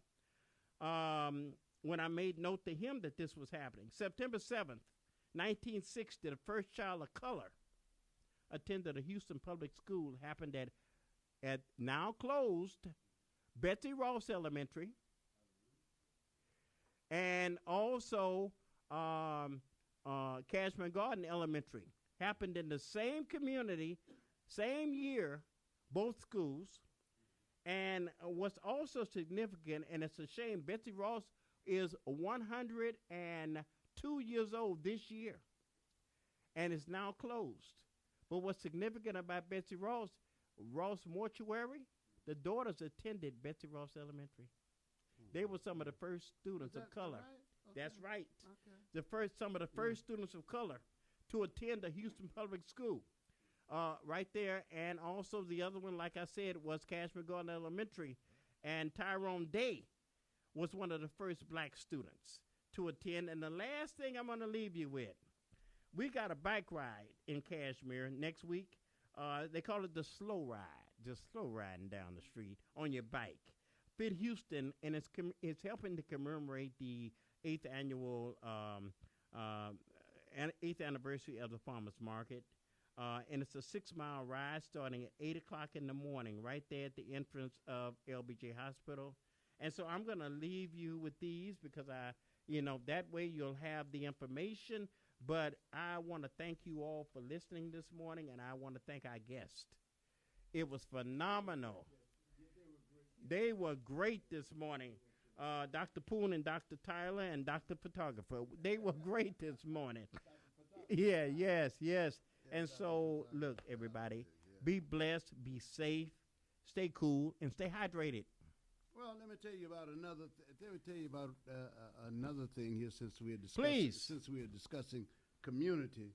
I don't know whether you eat a lot of spicy foods or not, but I'm going to put you on to this anyway. I tell you what's I happening can, but not over too here. hot. For those who do, I got to tell you that the Centers for Disease Control and Prevention at the CDC issued a recall for jalapenos. That's why I'm telling you about it. Okay. It's a recall for jalapenos, and we eat a lot of jalapenos here. Stay off my nachos now. You might have to. Hundreds of cases have been reported across the United States, in many states, and that includes Texas. So we know that Texans love their jalapenos. Oh, yes, we do. So you want to check your favorites to make sure they are not distributed by Coast Citrus. That's the name of the company. Yes. The CDC says the peppers were grown in Sonora, Mexico, and distributed primarily to Mexican-style restaurants or by wholesale. My wife pointed this out to me the day before yesterday. She said, "Have you noticed there's been a lot of recalls?" Oh yeah, there's a lot going on now. Yeah, there's a lot going on, and a lot is happening to the food, or either a lot is being done to the food. All kinds of ways. Yeah. And the Chipotle Mexican Grill was among the restaurants that were notified of the recall, and they did stop serving them right away. Gotcha. So you can go enjoy your Chipotle. But I'm glad you pointed that out. Mm-hmm. Instead of just being Chipotle, Mm-hmm. a Chipotle, Mm-hmm. just like it is with this Taco Bell situation. Yeah. That's fine, but who's the supplier? Yeah. That's what that because that supplier is not only supplying Chipotle, and so I don't know if they have it there in the article, but I would also like to know who else are they supplying that I might be getting my jalapenos from. Yeah, yeah. No, they don't say in the article. They just give sort Sure. of a general. Go to the source. Yeah, yeah. Yeah. But I think, and let me see before I call the wrong name of this farm, because I know with the lettuce thing they did. Taylor Farms, yeah. Yeah, Taylor Farms. Yeah. It was Taylor. And come to find out, when they started doing research, and this is not liberal talking, they did research. The owner of Taylor Farms is out of California. That's a strong contributor to the Trump administration. Yeah. That's one of those big contributors. So I'm not saying anything that's connected to they did make note Trump. of that in these articles. Yeah. I'm not saying that he had anything to do with this, but my thing is, don't just tell me about Taco Bell. Who else are you giving lettuce to that I'm getting it? Are you getting it on my hamburgers? I mean, so my thing is, give me the source. Yeah. So, and we have to do that. We have to question and dig down. When we hear something, even from your best friend or your relative, dig down deeper than what you're being told.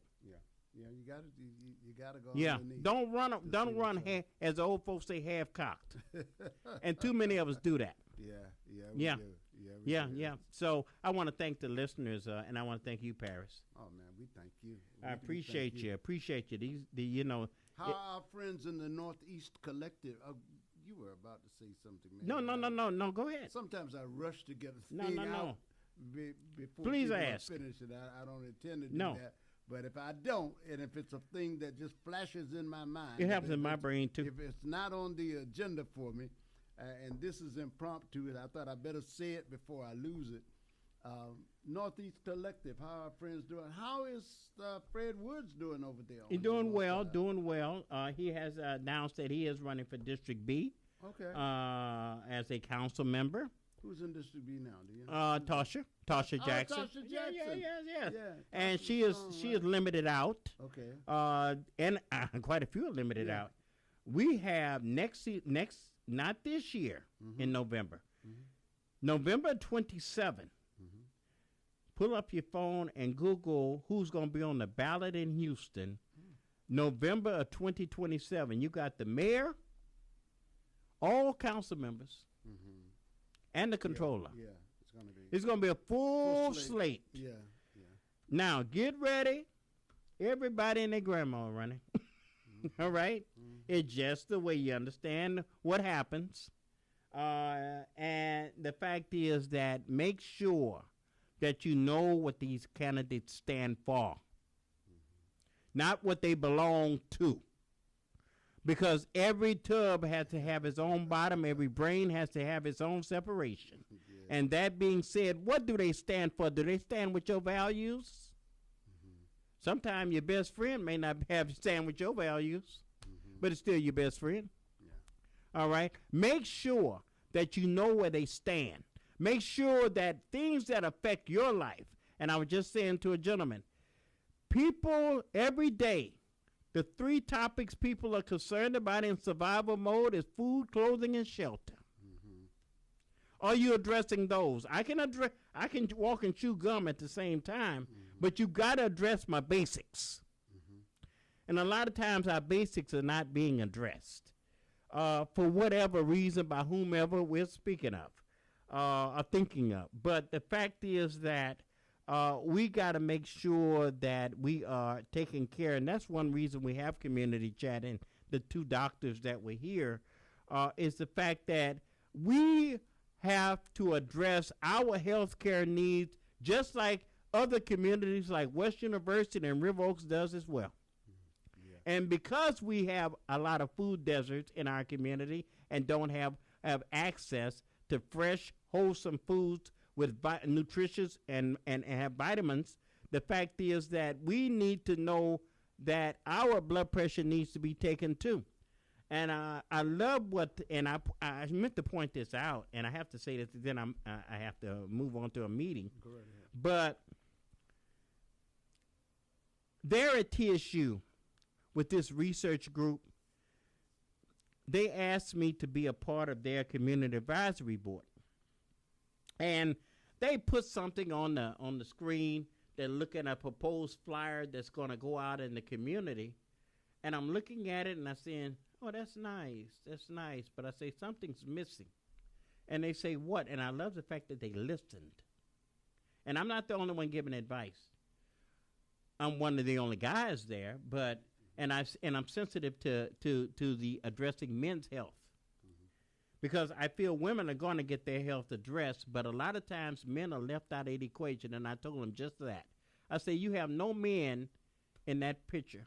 I say, you could have men like to have their blood pressure checked too. And when they came back revised with what they use now on that flyer, they show a husband and wife, seniors, exercising with the towel around the guy's neck. It's like they're walking together. That's real life. Don't couples walk together? They also show in the picture a husband and wife eating together. Don't we eat dinner together sometimes? All right. And they also show a black man having with a cuff around his arm, getting his blood pressure checked with the wife standing right there. And when they showed that, and I pointed out those three aspects, those two doctors that were here, Dr. Poon and Dr. Tyler, said, we never realized all of that's in that photograph. I say, yes, it is. All of that is in that photograph.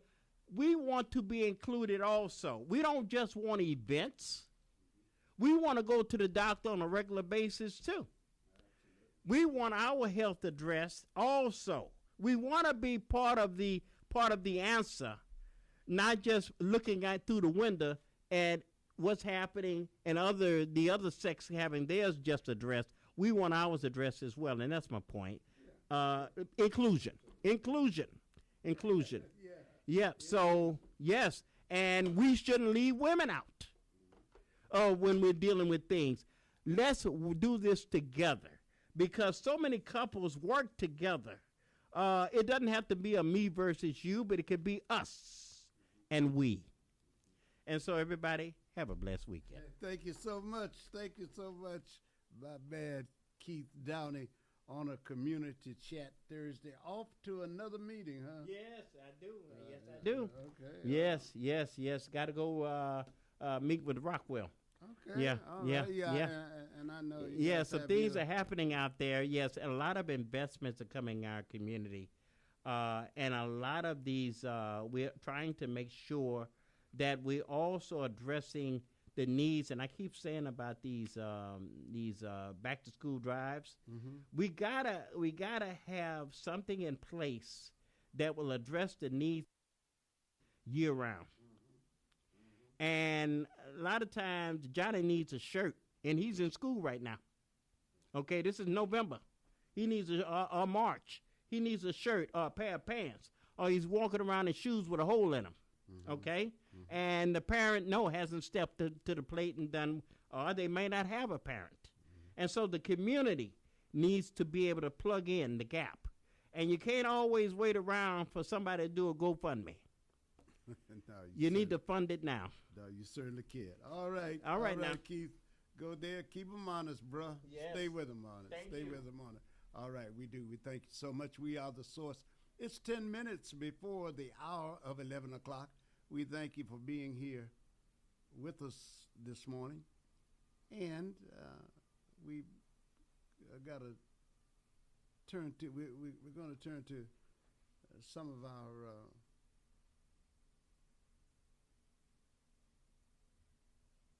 updated conversations here about what's going on in our area as well. Pleased to hear that there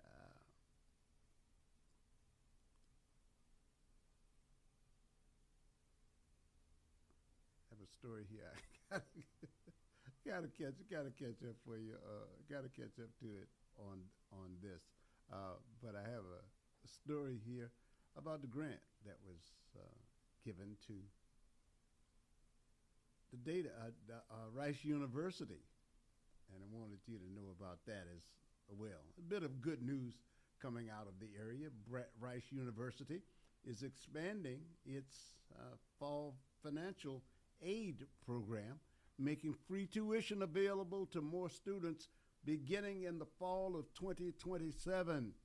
Under the expanded Rice Investment Program, students from families earning up to $200,000 per year will qualify for free tuition. The university made the announcement this week.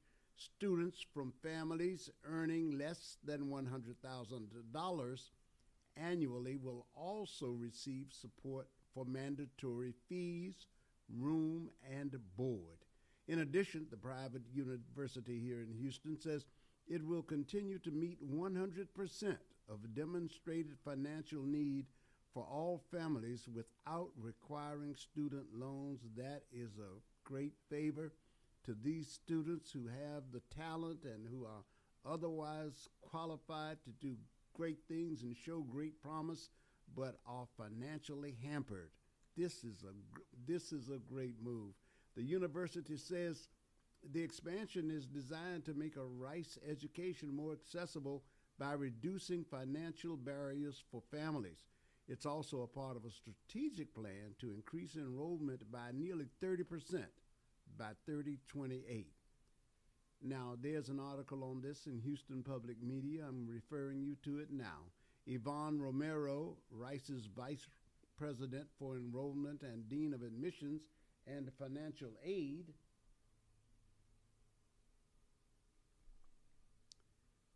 said that many families often assume they don't qualify for financial aid.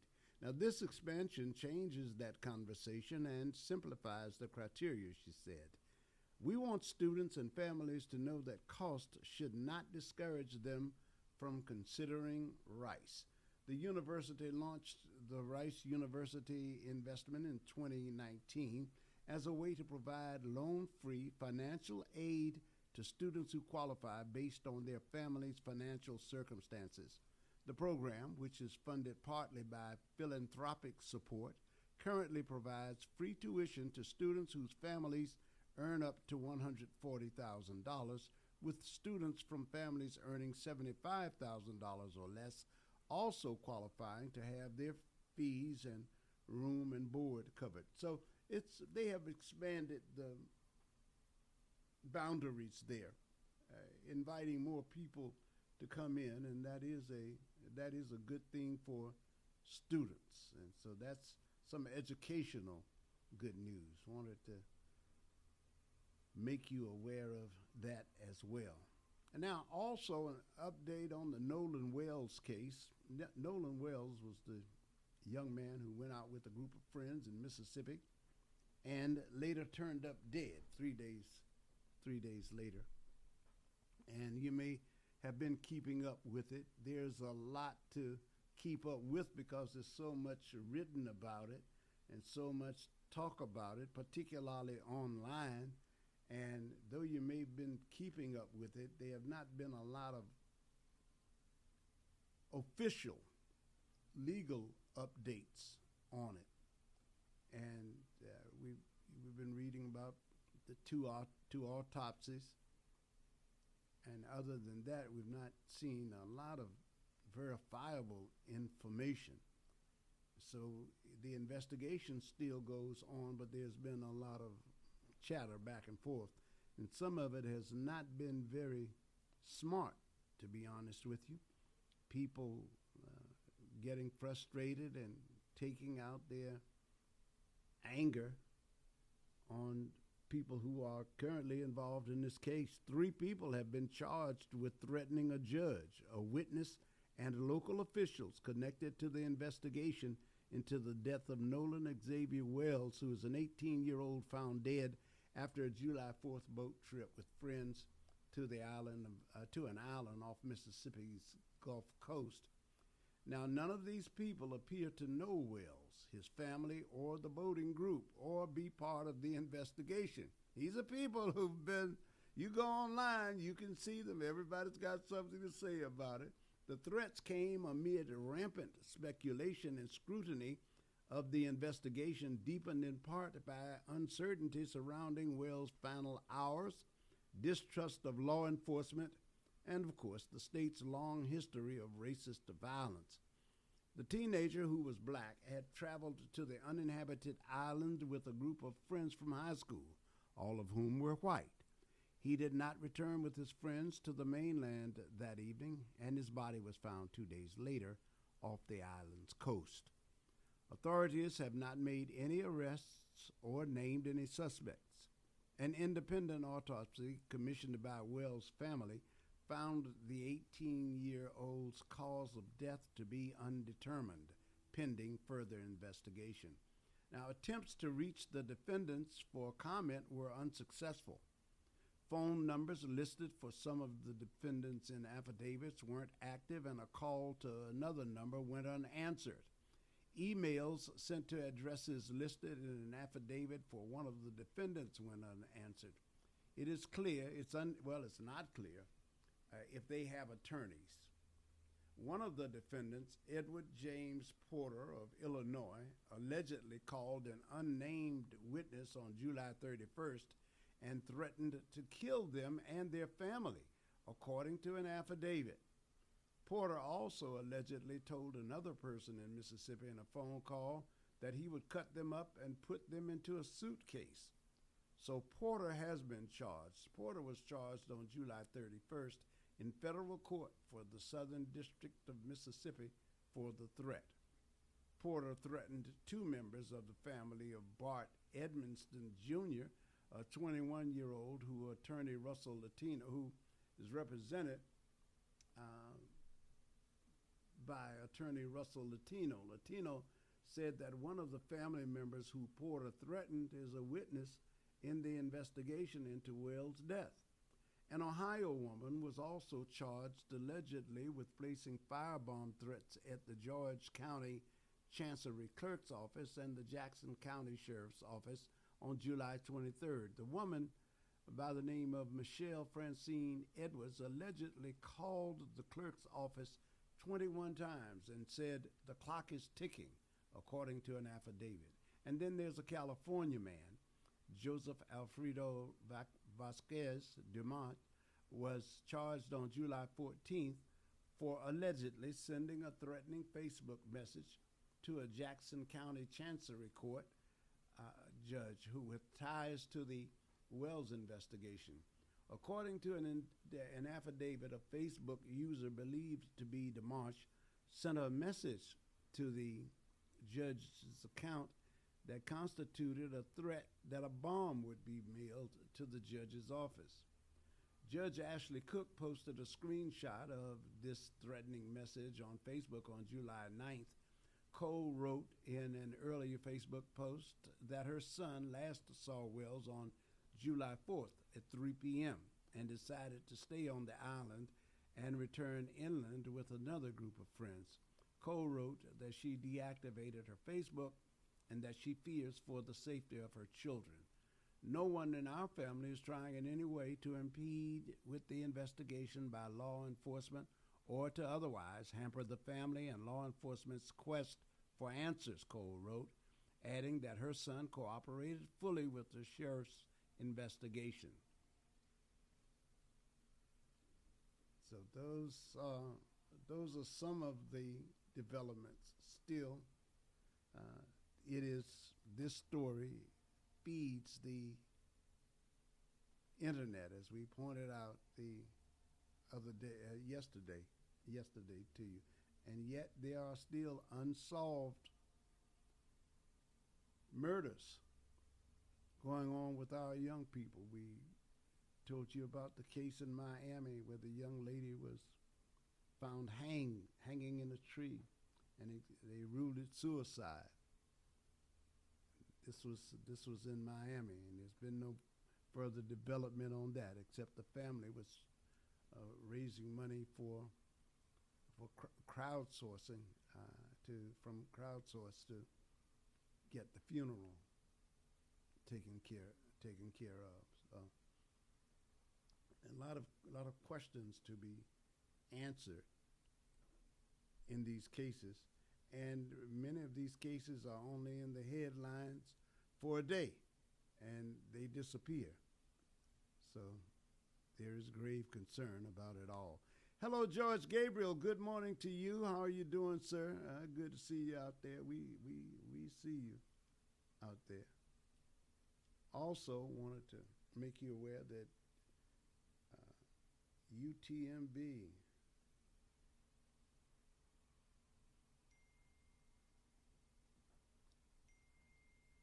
has received. Say good morning to you, Ralph. Ralph Cooper. Ralph Cooper out there. How you doing, my brother?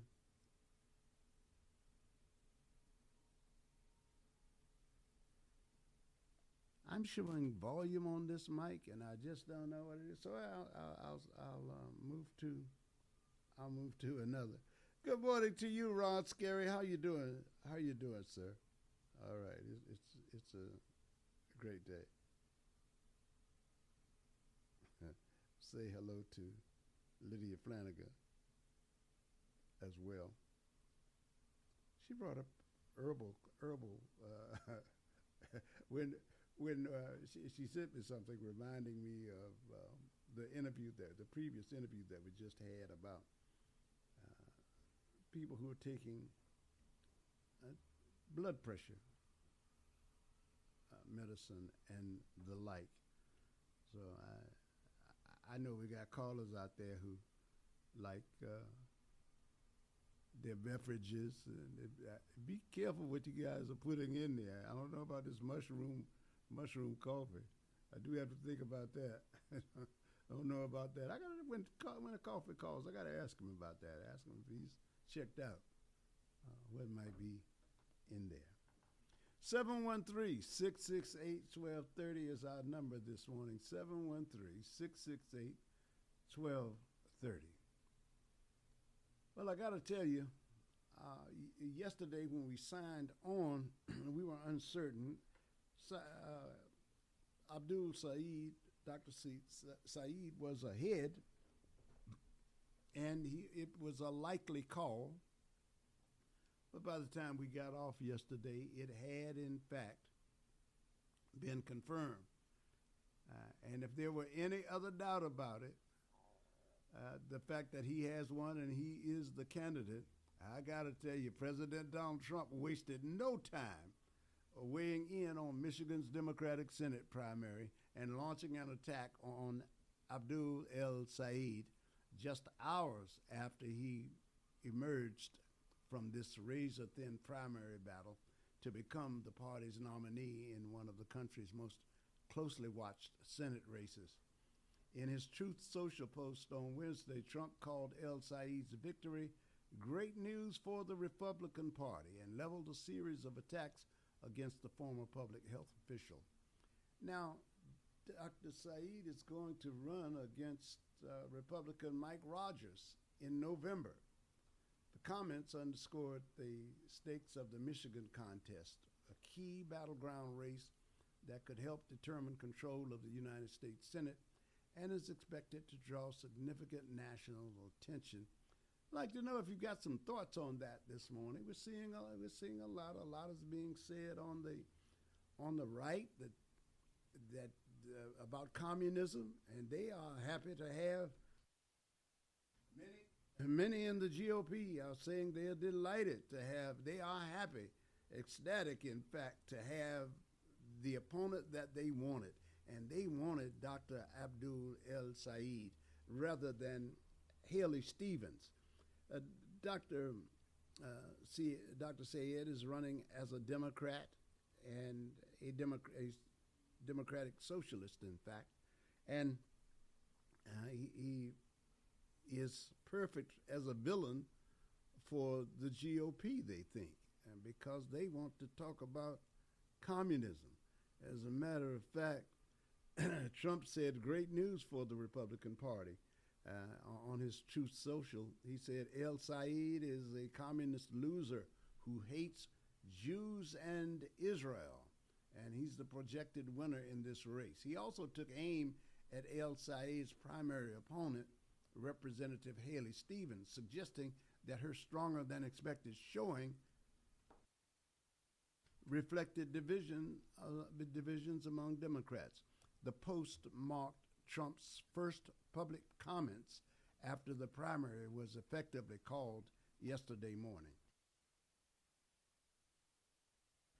Now, this was an exceptionally close race we're talking about. A lot is made of the closeness of that race, but it also has to be taken into account the amount of money that was introduced in this race. Originally, the posters in Michigan, and incidentally, I got to say to you, the posters in Michigan are taking a verbal shellacking from both sides and from the punditry world, the press and the commentators. Their polls were just really off. I don't know what their explanation has been for being off as they were. However, we do know this. We know that millions of dollars were spent in this race. A lot of money was dumped in here. Eley Stephens was the centrist in this race, and she later had to concede the race. And however, in doing that, she quickly endorsed El Said, signaling a push for party unity ahead of the general election. And she said, "I am proud to offer my support as he takes on Mike Rogers in the general election." This was a thorough and rigorous campaign that brought out the full span of views within the Democratic Party, and that is why we have primaries. 713-668-1230. So your thoughts on what Said means. I think much is too much in some quarters, not enough in other quarters, are going to be made of Michigan. Michigan is not the world. Michigan is not the United States. Play both sides, baby. Yeah, sure. And that's the truth. Yeah. Yeah. It will make you good, baby. Yeah. No, and you're right about these polls and these pundits. And it happens here too, ladies and gentlemen. Locally, everybody talks a good game and has eloquent voices and vocabulary. Sounds like they know what they're talking about. And guess what? What happened up there? It always happens. Was it Mike Tyson, Ralph Cooper? The best laid plans. I mean, until you get punched in the face, everything changes. Okay, so and there's nothing new. I'm telling you, ladies and gentlemen, and I'm stating, everybody, including me, sometimes think, "Oh, I know, I can read the tea leaves. This is what I'm seeing, and this is what I'm projecting." And it might sound good, and you make cases for it. But you're right. And how did you word it? The pundits and polls were man. It goes to show you, right? I mean, we agree there. Oh yeah, sure. Nothing, but remind me again what my guy King Trump said about Abdul. He was he gave him a compliment, right? And then he said something. I forget, Parrot. Would you remind me? What did he about being a communist? About being No. He actually. Oh, when he first won, he said, "Hold on, let me see what he said." Yeah, I want to hear. I'd rather get it. Mine isn't what it used to be. Yeah, I mean, whose is in this group?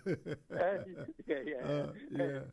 I'm trying to see if I could get. He gave him he's something along the lines. He's a great, wonderful human being, or a great.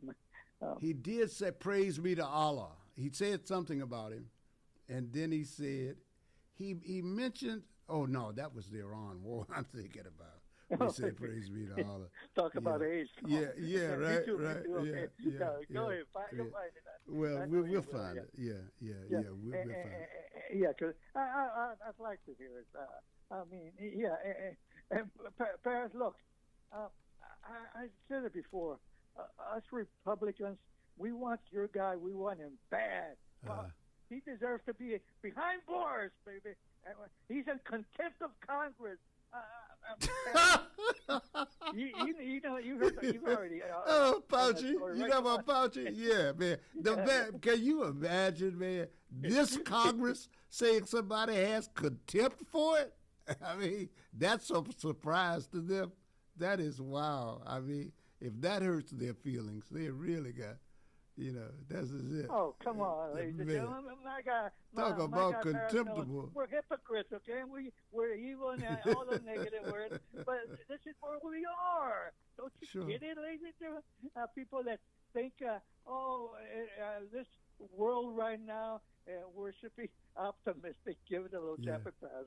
Although he has it right. And we're in a good place, ladies and gentlemen. And it's all fun. Cookies and cream, rainbows and blah, blah, blah. No, it's quite the opposite. Whether it's the end of the world. No, I'm exaggerating.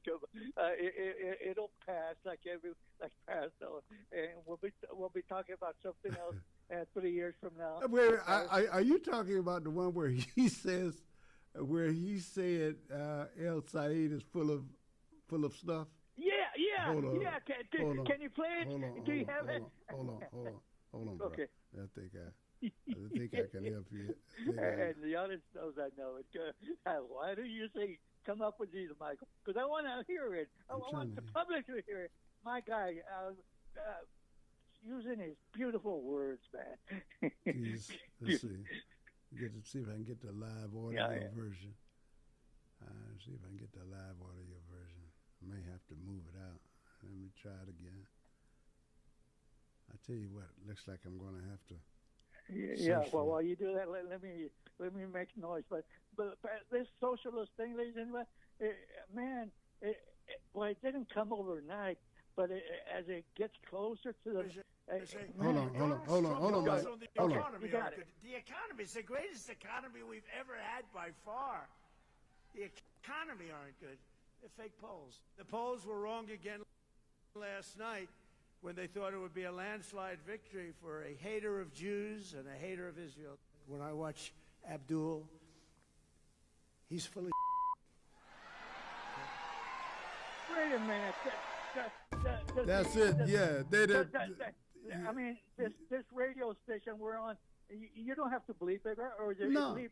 You No. got it from something. No, Okay. they bleep it themselves now because because now that came from the Hill publication. See, these broadcasts now are beginning to tamp down on this stuff. If you think that's something, you go over to YouTube, and even when the people who are gangsters on YouTube now, they have to use other words, or many of them choose to.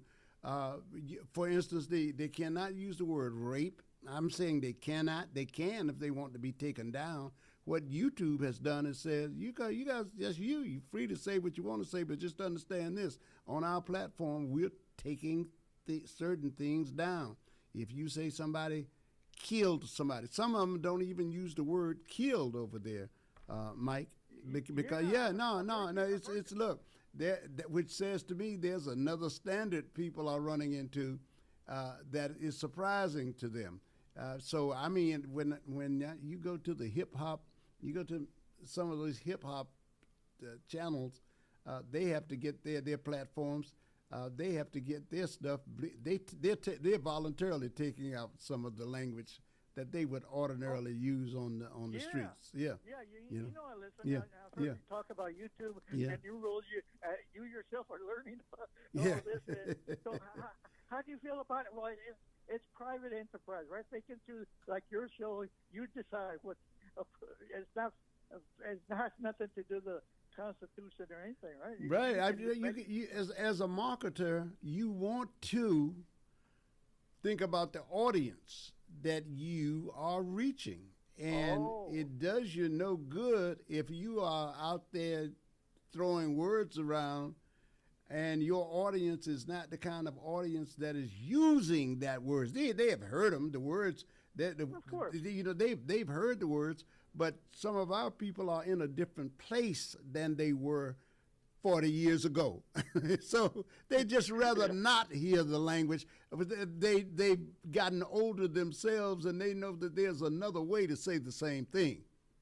So you can spice it up once in a while. They'll tolerate the word ass and maybe a few other things, but by and large, they will take it down. Now, there's still places you can go and hear it in its rawest form, So some outlets do that, but that's what they did on this one. And the site I went to was called The Hill, so you can get it on other sources. Yeah, shows you where my mind is, ladies and gentlemen. I wanted to hear the word. He wanted to hear that word. Yeah. Well, don't worry. There'll be enough advertising campaigns talking about it too. Oh yeah. Now, correct me on campaigns. If you say something to this effect, you can't change if they're paying for it. You can't change it. You can't change it. They could use the foul language. Whatever. They could do that. They could do that if they want to. Here's the requirement from the federal government when they're doing that when the FCC is overseeing things. Yeah, teach me. They say this. They say, okay, if you're going to make an accusation like the kind he's making about him, or you coming up with a very personal attack, you have to put your name in it. You have to say, I agree with this message at the tag. Not just identify who paid for it, but you got to say, I'm so and so and so, and I agree with it, with this message. And if you notice, during the last couple of elections, you've had, unless it was a very contentious race, you've had a lot of people at the federal level not make the same kinds of direct name-calling vilification, because nobody wants to say, I agree with this message. Nobody wants to say, it depends upon who it's going to. So, yeah. Okay. But you cannot change if a campaign gives you, if a candidate gives you his campaign, you don't get to change that at the television or the radio or the broadcast outlet. I guess you could get them to agree. I guess you could get them to agree to take that out if they think, if they think it's bad. But obviously, you guys, as a business, have the right not to accept the payment, not to run it, right? I mean, I don't want your money, right? I mean, you wouldn't. See, that's the problem. If you choose not to run it, they're going to say, well, you're running everybody else's. As a general rule, if you run a spot for a certain position, then you got to run a spot for all the candidates in that position. But I guess a company, that's illegal, right? a candidate could say, well, I'm not changing. I'll definitely hear a Talarico spot, Yeah. but I almost can guarantee you, I won't hear a Paxton spot. You hear that, Dr. Walsh? I might if there's enough money involved, but no. But that'll be because Paxton would choose not to buy. I mean, and he's got that right. If he bought, of course, you can't keep Paxton from buying over here for illogical reasons. You can't do that. You can't do that. Come on. So no, you couldn't do anything to Paxton. I mean, unless he was just blatantly lying about something and came on and called the man a child molester and made accusations of which there were no evidence. No, you couldn't do that. You wouldn't be able to do that to somebody. But otherwise, if he's talking about his campaign, his money is welcome. Let's be clear. Let's be clear. We're running a business over here. We're not trying to run off people who want to spend money. They're old enough to make their own decisions. They hear this radio station. They know what they hear what we're broadcasting over here. They make sometimes people make calculated decisions, because sometimes they really don't want our audience. I mean, you have to understand that. They just want to run a negative spot to damper the enthusiasm for to do something to turn our audience against the opponent of their candidate. You follow that? As you said. Yeah, you some callers maybe not here. I don't know. Maybe so. They're paid to do that stuff. Whatever the phrase is. Yeah. So they got, that's why. Look, I can always rely on somebody to say, oh, don't talk about Trump like that. So I can always follow that, man. That's the truth. But I want to talk this. Like you said, the world is changing sometimes faster than some of us want, but you got to keep up with the new rules, the new way of doing things, and things change, even in politics. Lady Flanagan, the historical thing is no longer, it's a new game, and you got to play the game the way it is right now. Have a good day. Well. But what's the reference to? Okay, I'll let Lydia address that. I don't. We all have a way of thinking how politics works right now, and we base it on how it used to be. I'll word it that way. But I mean, that's not just relative to. Not just Lydia. Everybody. Me too. Not her. Even parents. Yeah. Right. Okay. All right, man. Take care. I'll talk with you later. All right. Hello, caller. You're on. Hello, caller. Good morning. Good morning, Paris. What's up, Bo? How are you doing, sir? I'm okay, Paris. Y'all might want to put some terms of service in place for some of these callers.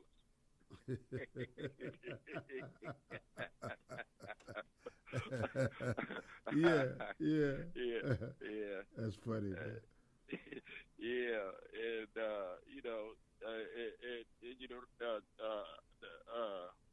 And 47 may have been asking the Secret Service for assistance. When he said, Doctor, he might have been saying, hey, my Depends is full of So Texas might be careful, man.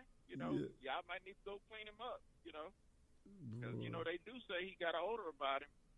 Yeah, I hear that too. I've seen that too. They got these pictures that they show. Yeah. So, hey, and they got pictures that they show with people standing around. You can see their facial expression go in a different way. Yeah. So, but Paris, I'm just amazed at where we are in society today, and the cruelty that's in politics, and the meanness, no civility. If we're not doing what's in the best interest of the American people, we're doing what's in the best interest of other countries. We're doing what's in the best interest of a pickpocketer in chief. Yeah. And we're advocating on their behalf, and we got, 53 co-conspirators, in the Senate going along with the foolishness. Yes, we do.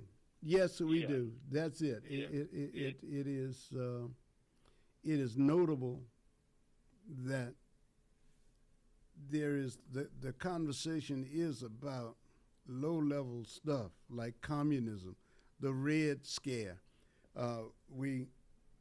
They've taken Mamdani and Abdul El Said to talk about the coming communist hordes in effect, as they used to do back in the 50s. Man, this is nothing new. For me, this is the sign of a party that is bereft of ideas. It does not have anything to run on except the culture wars, except, the LGBTQ alphabet mafia's coming. And they have no way.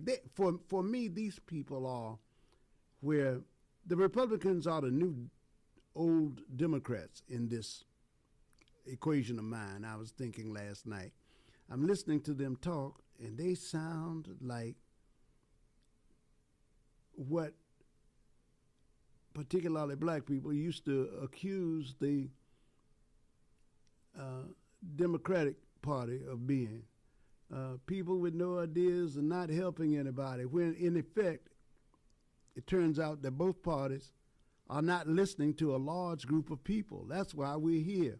The things that some of these Republicans used to be accusing the Democrats of, not listening to them, they don't hear us. The Republicans are now doing the same thing. Not hearing their own constituents. Not hearing their constituencies. And yet you saw them vote against their own interests. This is why when people sing single black people out to say, oh, we always that. We're the only people who do that. That's a lie. We're not the only people who do anything. Everybody does everything that they know to do. But we just isolate our people and try to put them in we're the only people who do that. Whenever anybody says that to you, almost about any group, they are wrong because nobody does everything together. And it's just foolishness, right? And now, this so I'm thinking, I'm listening at their response to the win of El Said. The Democrats still have a long ways to go because this is not this is not an easy, clean sweep. One, because of the amount of money that's being dumped in by corporations and these political action committees into these races. Israel is going to have a Israel Arab APAC, they call it, but the Israel is going to have a very large amount of money put out to protect its interest, and its interest is in having more American politicians who follow their lead on what they want to do in matters of international relations in the Middle East. That's it. That's their concern, and they want people who serve that interest. So they care about who becomes a senator. And we see that. As a matter of fact, I think Said did good. I'm convinced he did very well in Detroit, but that was a special thing. I don't know that transfers to other states. I just don't believe that. Yeah. And not only that, Paris. And I'm thinking about this too. To the point that they're going to have to use this man's name, his culture. They're going to have to use racism to sell their there you are. Political opponent. There you are. There you are. And, it just, it doesn't amaze me, but as Johnny Harrison Taylor say, everything out in the open. Ain't nothing left behind, right? Yes, absolutely. The president just made a bold-faced lie. He said the man's a Jew hater, and all of that without any evidence of that. And that's it. He's got a Congress that allows him to say those things, and they jump on board. But this Republican Party has a problem. They don't have a message for today. They don't have a message. They're in the same position the Democrats were 3-4 years ago. Go ahead. Truly. And you talk about evidence, Paris. Now, I'm going to give you something that's real rich, right? So Donald Trump sues the BBC, right? Right. And he sues the BBC for what, $10 million or $10 billion? I thought it was $10 million. Talking about financial and reputational harm, right? Yeah. Okay. So, they got discovery going on. Yeah. Guess who want to run back and amend their pleading, right? Yeah. Because they don't want to give up the financials, right? Yeah. Because in discovery, you got to give up how you've been harmed, right? Yeah. So he don't want to give up the discovery. Yeah, he don't want them looking in there. Yeah, he doesn't want his financial records. He don't want his financial records to say how much he's been harmed, but you got to prove up $10 billion, right? Mm-hmm. And see, they are a foreign entity. They're not an American entity where you could twist my arm in America and play with my FCC license, right? Yeah, right. Yeah. Right. And force me, ABC or CBS, into settling with you, right? Yeah. Well, now he's running back to court, and he's trying to figure out. How can I go and amend this pleading because I don't want to put no evidence on the table. Yes. And I'm talking evidence because you mentioned the word evidence a few minutes ago. And he says a lot of things without evidence. Yeah. And people go along with the foolishness without evidence, right? Yes. And so, it just truly it is $10 billion. It is $10 billion. I had to check that. Yeah. $10 billion defamation suit. So you want to prove up your $10 billion to get it. Mm-hmm. Mm-hmm. I would want to prove up mine. Would you, Paris? I certainly would. I'd be rushing to. Yeah. Yeah, yeah. But Yeah. then they will start looking at, there's a different court. And I already said that they had to close 300. One of these major banks had to close 300 accounts because it looked like money laundering or terroristic activity going on. Right? That's right. That's right. And so why would now we see why you don't want to give up your finances. Yes, yeah. I mean, there's so many issues on the table that are not being addressed. And remember, all of this is happening while these guys are out there talking the culture wars. Yeah. I mean, we got soldiers and sailors and troops being underserviced, stationed on long assignments, being killed. We got shortages of munition. We got generals in there who are expressing their unhappiness and leaking to the press. And we got an administration that wants less, not more information. They seem to be inept. They are turning on each other. They are telling you about the reflecting pool. And meanwhile, people are going into bankruptcy over health care. They can't afford, they can barely afford gas. Mm-hmm. They have to make changes in their lives and just a host of other issues. Companies are going bankrupt, and these guys stand up and say, look, over there, communists. I mean, that's no way to run this is no way to run a country. This is no way to run a country. And then when they have to answer for themselves, they do what Pete Hegseth did at his defense hearing. He says, oh, look at what Joe Biden did. Look at what Joe Biden did. Yeah. Okay, but you had the opportunity. You preceded Joe Biden. You had the opportunity you had material Elza command, and you had what you needed to prosecute the war. You told us. You said it would be over in a day. That's what your boss said, right? Yeah. And now it's Joe Biden time again, Yeah. Yeah. And one last thing is without evidence, Paris. So we got the chairman of the Congressional Judiciary Committee, a non-licensed lawyer, right? Yeah. Jim Jordan. Yeah. The non-responsive. Mr. Non-responsive. Yeah. And didn't even come in to plead the fifth, right? Right. When he had a subpoena. Yes. Right? Yes. Yeah. So the hypocrisy is on a level that's astounding. It is. Yeah. It is really astounding. Yeah. Yeah. All right, buddy. All right. Thanks a lot, Bo. We are the source. Hello, sir. Good morning to you. Good morning. Good morning. Yes, sir. What's going on? It appears that we like to say hypocrisy. So 2,000 years later, Paris, we call people hypocrites. This is not the first time. And then a lot of times we're saying words, Paris, that really don't understand. So it's nice to say, you just look like you're a peanut head. You know what I mean? The average person don't even know what a peanut head look like. Yeah. What does a peanut look like? So, so when you call somebody social democrat, I mean, that's a new thing today. Like today, every 5 minutes, social democrat. Yeah. Social democrat, communist. Social democrat, Marxist. Social democrat, capitalist.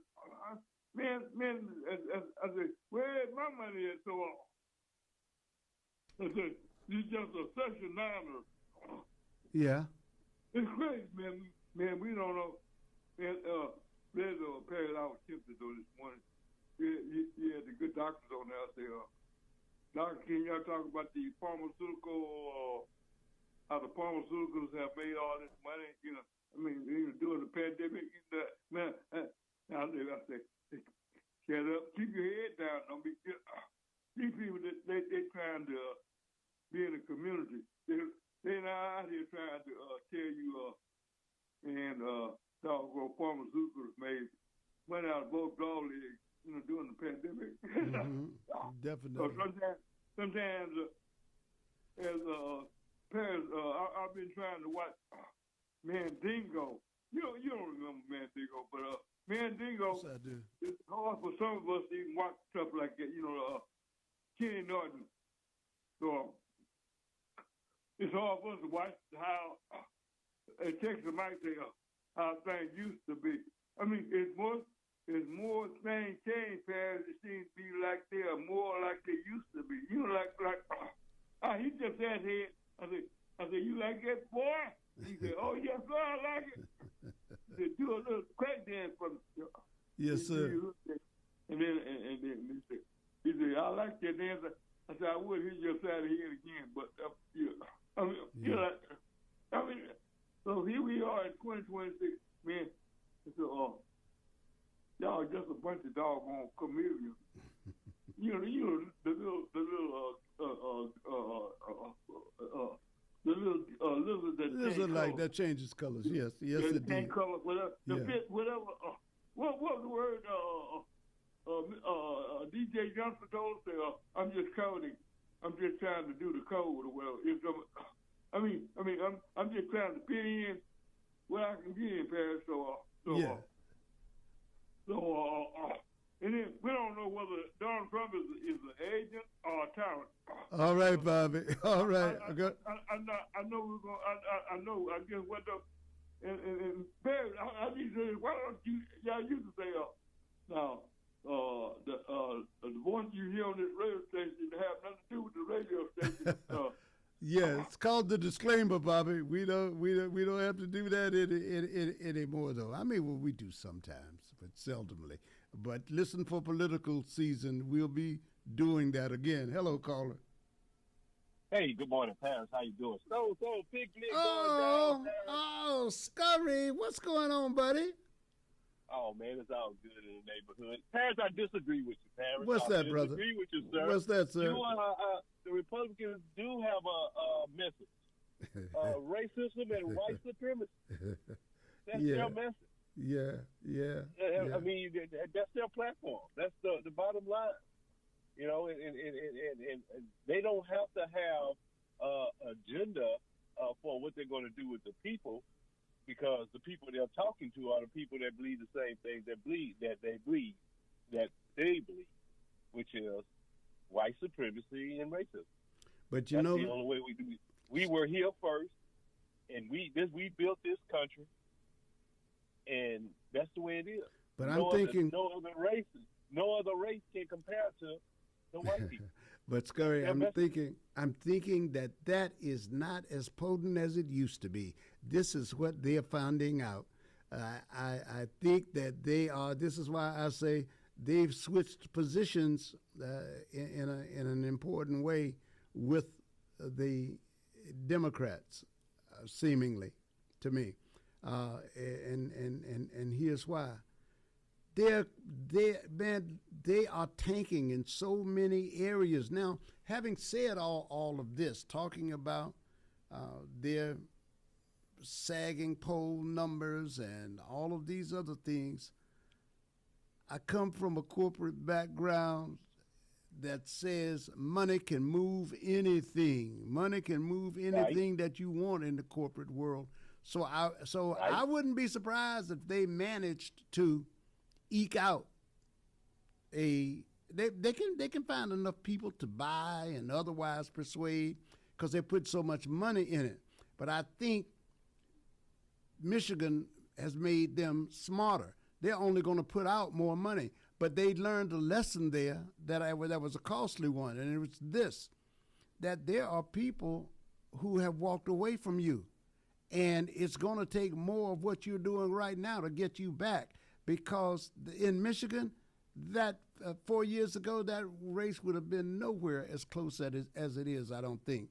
But people are going through economic disaster in their minds, in their lives. And they see food prices. They actually buy things. They go to grocery stores. They have to buy things. They see the disadvantages when their children get sick. They see it when their spouses get sick. And they are saying out loud, I am sick of this. We sent you there to change something. And here's the critical part, Ron. And you became a part of the system. Now, when your child gets sick, you can take them to any hospital you want to, because your other children just made $100 million over the past month. My children didn't do that. So I'm going to have to go into my pocket with my salary, and I'm going to have to pay for my child. You're not going to have to pay for yours, because the money the reason you won't have to pay for yours is because the money you gave the other rich people, you're taking from me. And I think that message is going to resonate now as it never has before. I don't know how long it will hold, but I do think so. I do think so. I'm watching the interviews that they're doing, you know. Right. And then they're doing some, and you can see some, if you look at certain stations, I don't even watch Fox News. I'll watch CNN and I'll watch CNBC. Sometimes I'll go there and listen to Fox, because I know what Fox is all pro-Republican, pro-Trump, everything in that. And these other networks on, what is it, AON and these other ones they have out there, I definitely don't watch them. But you have to go back and see what they're saying. But they're still being positive toward the Republicans, the MAGAs, the Trump people. But I got to tell you, lately though, but you're not hearing any pushback. You won't hear any pushback on Fox about what Trump is doing. Ron, but what is happening in this time? Ron, what is happening this time? This is why it's so different.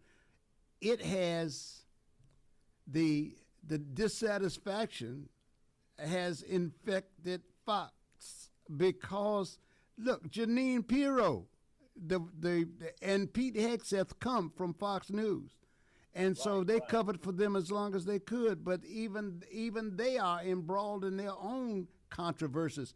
Pete Hegseth has very low favor amongst many of those Republican senators and Congress critters there.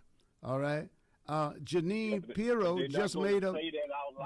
Well, they are beginning to, though. Let me tell you something. They are beginning to now. They are being held back by their loyalty to the President Trump, not because you got John Kennedy, who from Louisiana, who is not enamored of Pete Hegseth. You got Tom Tillis, who's on his way out, who was saying that he has a book about how to save the democracy from what does he call them? Like miscreants, like people who are up to no good. And they asked him who he was talking about. He said the president needs to be saved from people like Stephen Miller, Pete Hegseth, and the other incompetent people that he has brought. And these people shouldn't be anywhere near near leadership, right?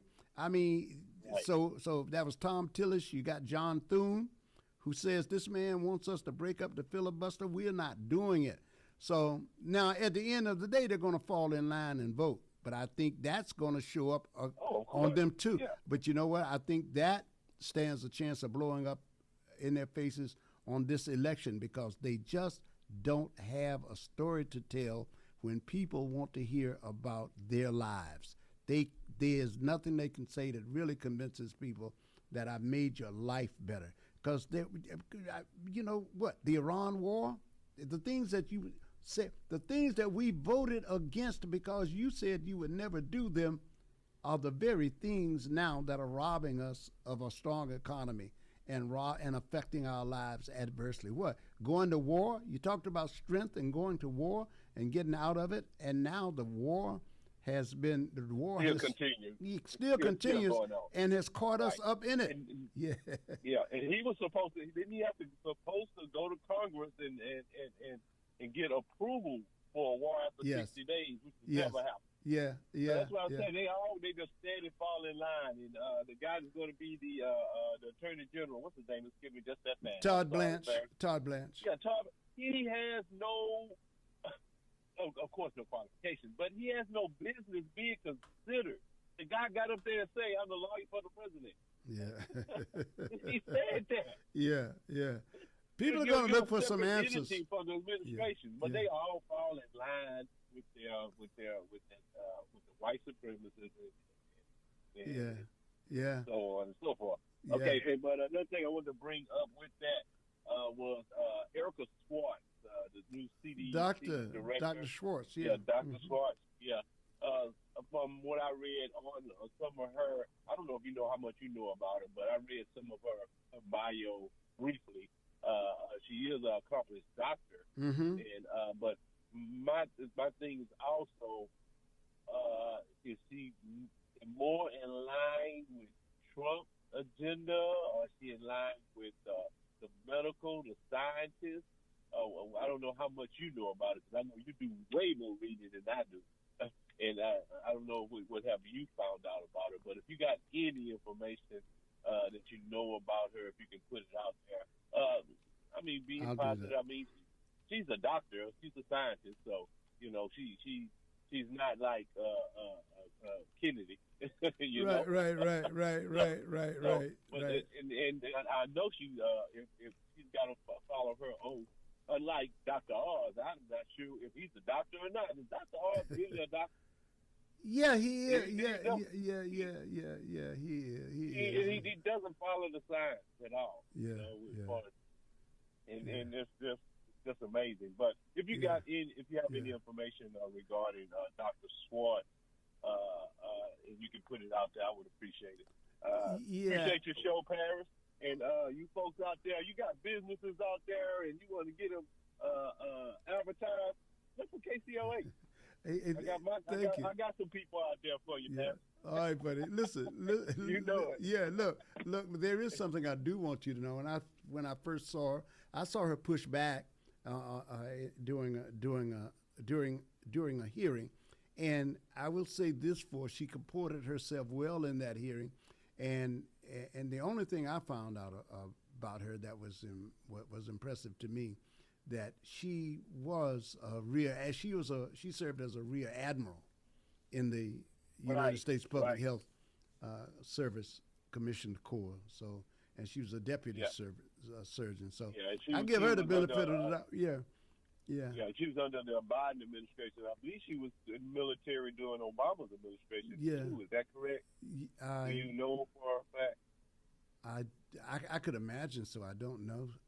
I don't know for sure. Well, she's definitely a career armed forces. Let me tell you something. She has a degree in biomedical engineering. I don't think Robert Kennedy has one. If she can open a bottle of Tylenol, she's better than what's been going on over there. Over what's there that degree when you ride? What's that degree called when you ride down the street and you see a dead animal up there and you pick it and take it home? What's the classes you got to take to do that? How do you taxidermy? Taxidermy? No, that's not even taxidermy. You got to get a license for that. Yeah. But you're right. It was Biden. She was under. She was in the Biden. Yeah. Okay. Mm-hmm. All right. Yeah. All right. Well, thank you, sir. Okay. Appreciate you. Appreciate keep down in and all the information you guys. Keep it strong out there. You know what I'm saying? So picnic, baby. All right, man. All right. And we're the source. It's 10 minutes before the hour of noon. Hello, caller. You're on. Barrett, what's going on, my brother? Yo, X, what's good with you, sir? Oh, man, it's all good, Paris. Hey, Paris, you know, sometimes you wake up and you wake up on the wrong side of the bed. Yeah. Sure. Hey, man. I've had some days. That's how I feel this morning, man. You know, man, Paris, I am so tired of watching the news, man, and seeing how these white and Hispanic cops, man, is doing our brothers and sisters out here, man. I don't know.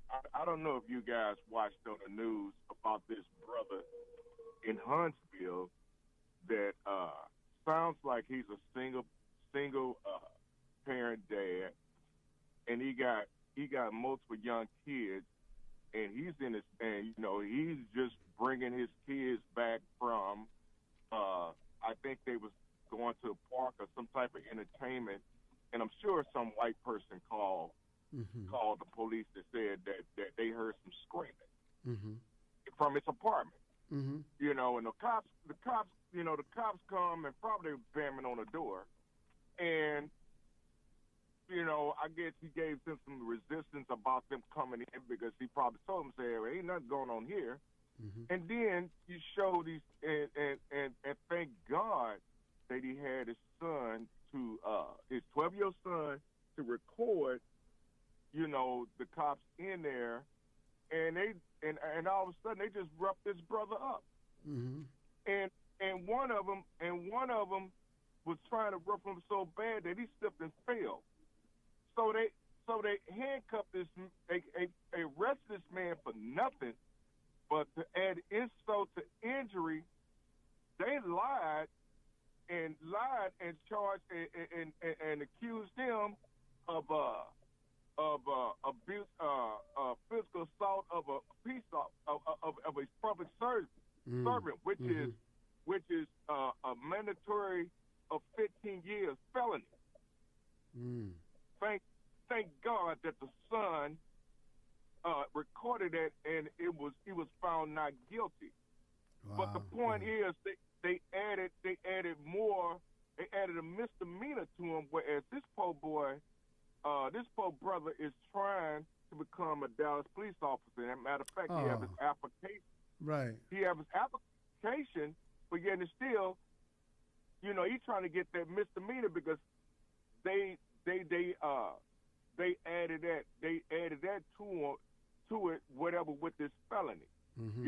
So I mean, I'm saying this, that this, and Paris, I understand that the term is white supremacy and stuff like that, but Paris, I have a hard time with the word supremacy. Yeah. Because it makes it like they are superior to us.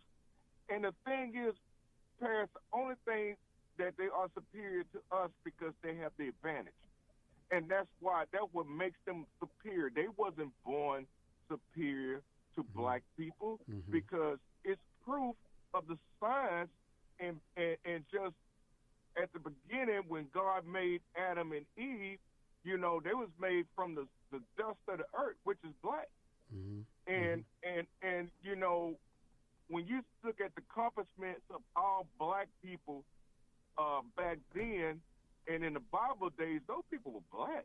And then the people who came on the United States and the ruled the United States was Europeans, but if you go back to the history and everything like that, Europe back in the day, Paris,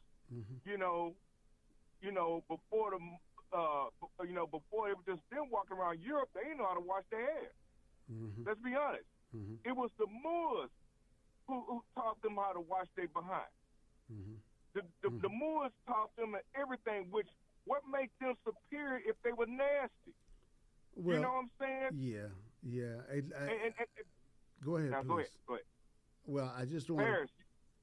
Go ahead. Go ahead. I just. Hey, Paris, Oh, I'm sorry. Go ahead, Paris. That's okay. Go ahead, X. You good. Go ahead. Go ahead, bro. Hey, Paris. Yeah. Paris, you know why high heel shoes was invented and what it really was for? No. What was that? Because back in Europe, Paris, it was so much human waste and feces on the streets of Europe. It was for the women, so they wouldn't have to put their whole foot in it. Okay. That's something to look up, y'all. Yeah, no. That's good. Look, I just wanted to respond to this on the supremacy issue.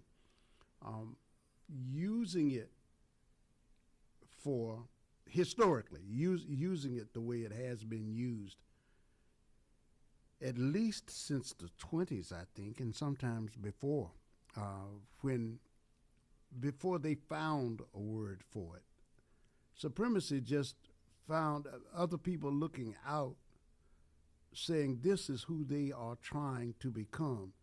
They want you to think that they are supreme, superior to other people. And that was such a stinging indictment at the time, because people want to point out the hypocrisy of saying, come to America where everybody's equal, and juxtapose that and point out the hypocrisy of saying all men are equal while you are treating other people like second-class citizens. That was another phrase we used to use during that time. And when it comes to when it comes to my usage of it, I base it on this. It's my way of reminding them that they are not supreme. That I'll never accept your supremacy. So no, you're not supreme. But I want you to know that I can see the steps that you've laid out to try to attain supremacy. And anywhere I can see that you have the designs of doing that, I'm going to call that out just to show you how you're not as smart as you think. With that, we do see you. We do see what you're doing. Yeah. Yeah, and that's why I mostly want to call it narcissism and privilege. Yeah.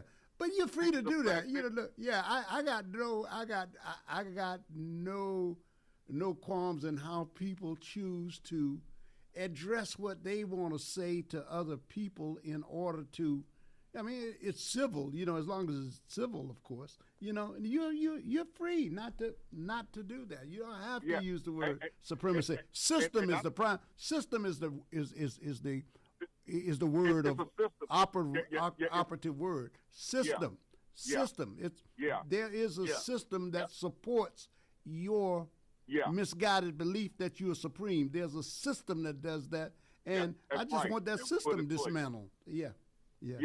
And the thing is, you know, not to, you know, not to try to disclaim, you know, Brother Ali saying it, but the thing is, I'm just saying that the fact is that when I think about supremacy, I just refuse. It just makes me mad just to think that them folks are superior to us, and they not, but they narcissistic thoughts have them thinking that because they have the advantage. Paris, can you imagine, Paris, look, can you imagine when they went over to Africa, you know, to colonize us and take us, if we had the same weapons they had? Oh, yeah. You know, it probably wouldn't be slavery. True. You know, so they had the advantage. Yeah. But Paris, with the cops though, Paris, it just bothers me. You know what bothers me more about it, Paris, is that we got minorities that's upholding this white advantage, which are minorities, which are the Hispanic descent that are killing our black people too. And the reason why is because they embrace of this so-called quote unquote white supremacy themselves, because their skin is bright, their skin is close to white, and they have straight hair. And so they assimilate, and they feel they can do the same thing to black folks when they cops, then these white people do. You know, just like what happened and I don't know why nobody's not talking about what happened in Austin with that brother getting shot 17 times by a Hispanic cop, and then he goes and lies and says that, oh, I thought he had a weapon, which was nothing but a water bottle, and nobody's been indicted. You know, I mean, he hasn't been indicted and everything like that. So, you know, that's why I always say, you know, if nothing else, you know, we can at least try to vote this out. Sure. I agree. And in Paris, you know, both talks about, us having a super PAC and boys' right. And so that's why I have a problem with these black groups, these NAACP, and Urban League and whoever that's supposed to be these black groups and stuff like that. As soon as they let Citizens United start paying for influence and getting stuff done on their agenda, the NAACP should have automatically started them super PAC. Paris, look, all they had to do was ask black people to donate $5 a month. And we're talking with every black person in America, if you donate $5 a month, how much money would the NAACP would have every year from every black person? Have some money to us get into the real game on how the politics work now and get our influence done. And they still haven't done it. And I'm trying to figure out why. Why? Because even if enough people wouldn't participate in giving at least $5 a month to the NAACP so the NAACP can form their own super PAC, it'll be enough money to flow in that we can go to Washington and say, hey, we tired of these white and Hispanic cops killing our young brothers and sisters. We need to put something in legislation for this to stop. All right. Because it seems like nothing else to stop it. I want to pursue that X with you. As we talk, we have the conversations about it from day to day. So you'll be able to call back and talk about that. I got Michael Harris coming up right now. So I got to go get. I got to, but I thank you for your call, man. There's plenty to talk about, and we thank you for calling in, no doubt.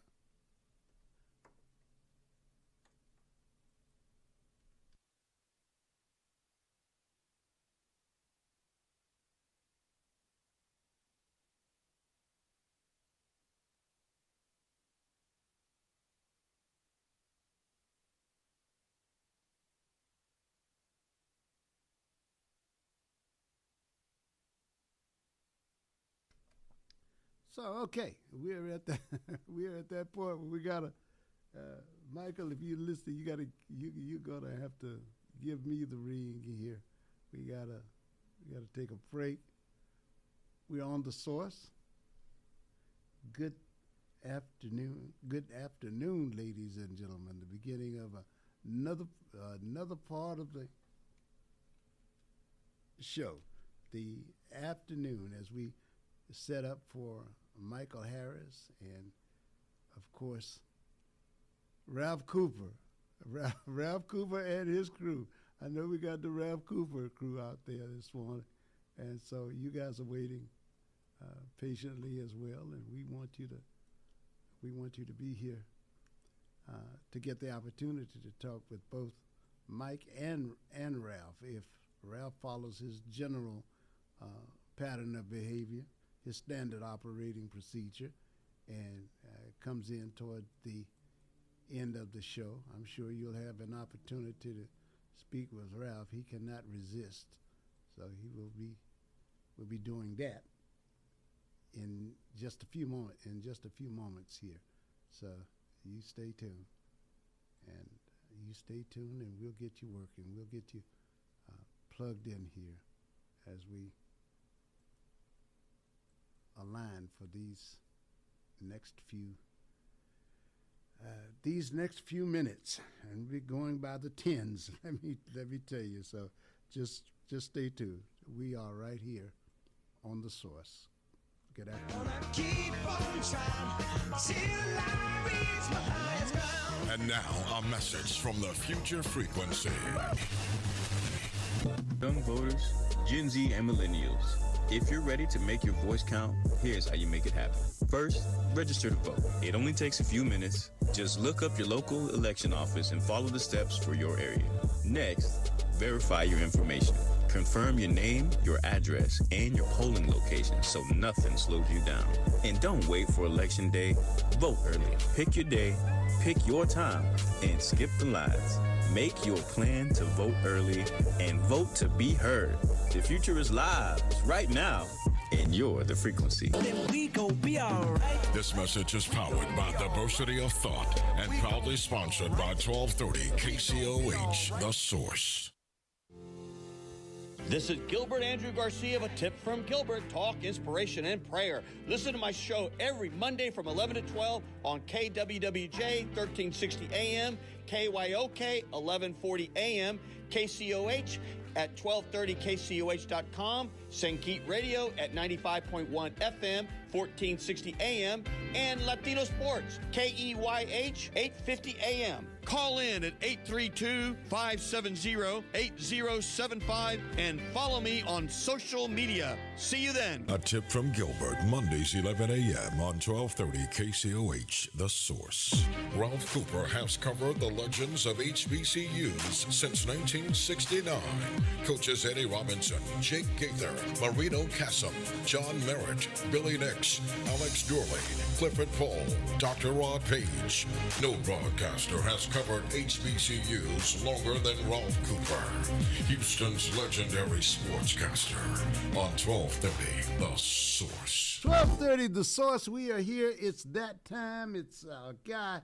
He is ready to rock this morning, no doubt about it. Michael Lawrence Harris. Good morning to you. Good afternoon, Michael. Good afternoon. You know, call me Mogul Michael today. I'm over here at Quality Dialysis out here off of the Beltway. Oh, okay. Big Beltway out here in Stafford. In fact, I was coming your way. I thought I would be able to get back on that side of town before that would have been we great. did the show, but you know how that works. Yeah, I'd love to see you and Yvonne. I'd love to see you today. Come in and sit with us. That'd be nice when you can do that. That's nice. Yeah. Well, I have to come by there, so I'll come through as long as you have something for me to eat and drink. Okay. You just let me know. You let me know what I need. We'll get it done. We'll get it done. No, Yeah. we'll be good. Yeah. But I'm headed that way now. Okay. But anyway, what's up? You know, I've been at the doctor's this morning. You know, it's kidney care time again. Mm-hmm. Yeah. We had for an old man, you seem to be doing pretty good. Seems like I'm doing more doctoring than you're doing. Bubble gum and baling wire. I'm being held together by bubble gum and baling wire. Remember that saying? Oh. Yeah, man. But it is good. We keep moving. We keep moving over here. Mm-hmm. Yes, indeed, man.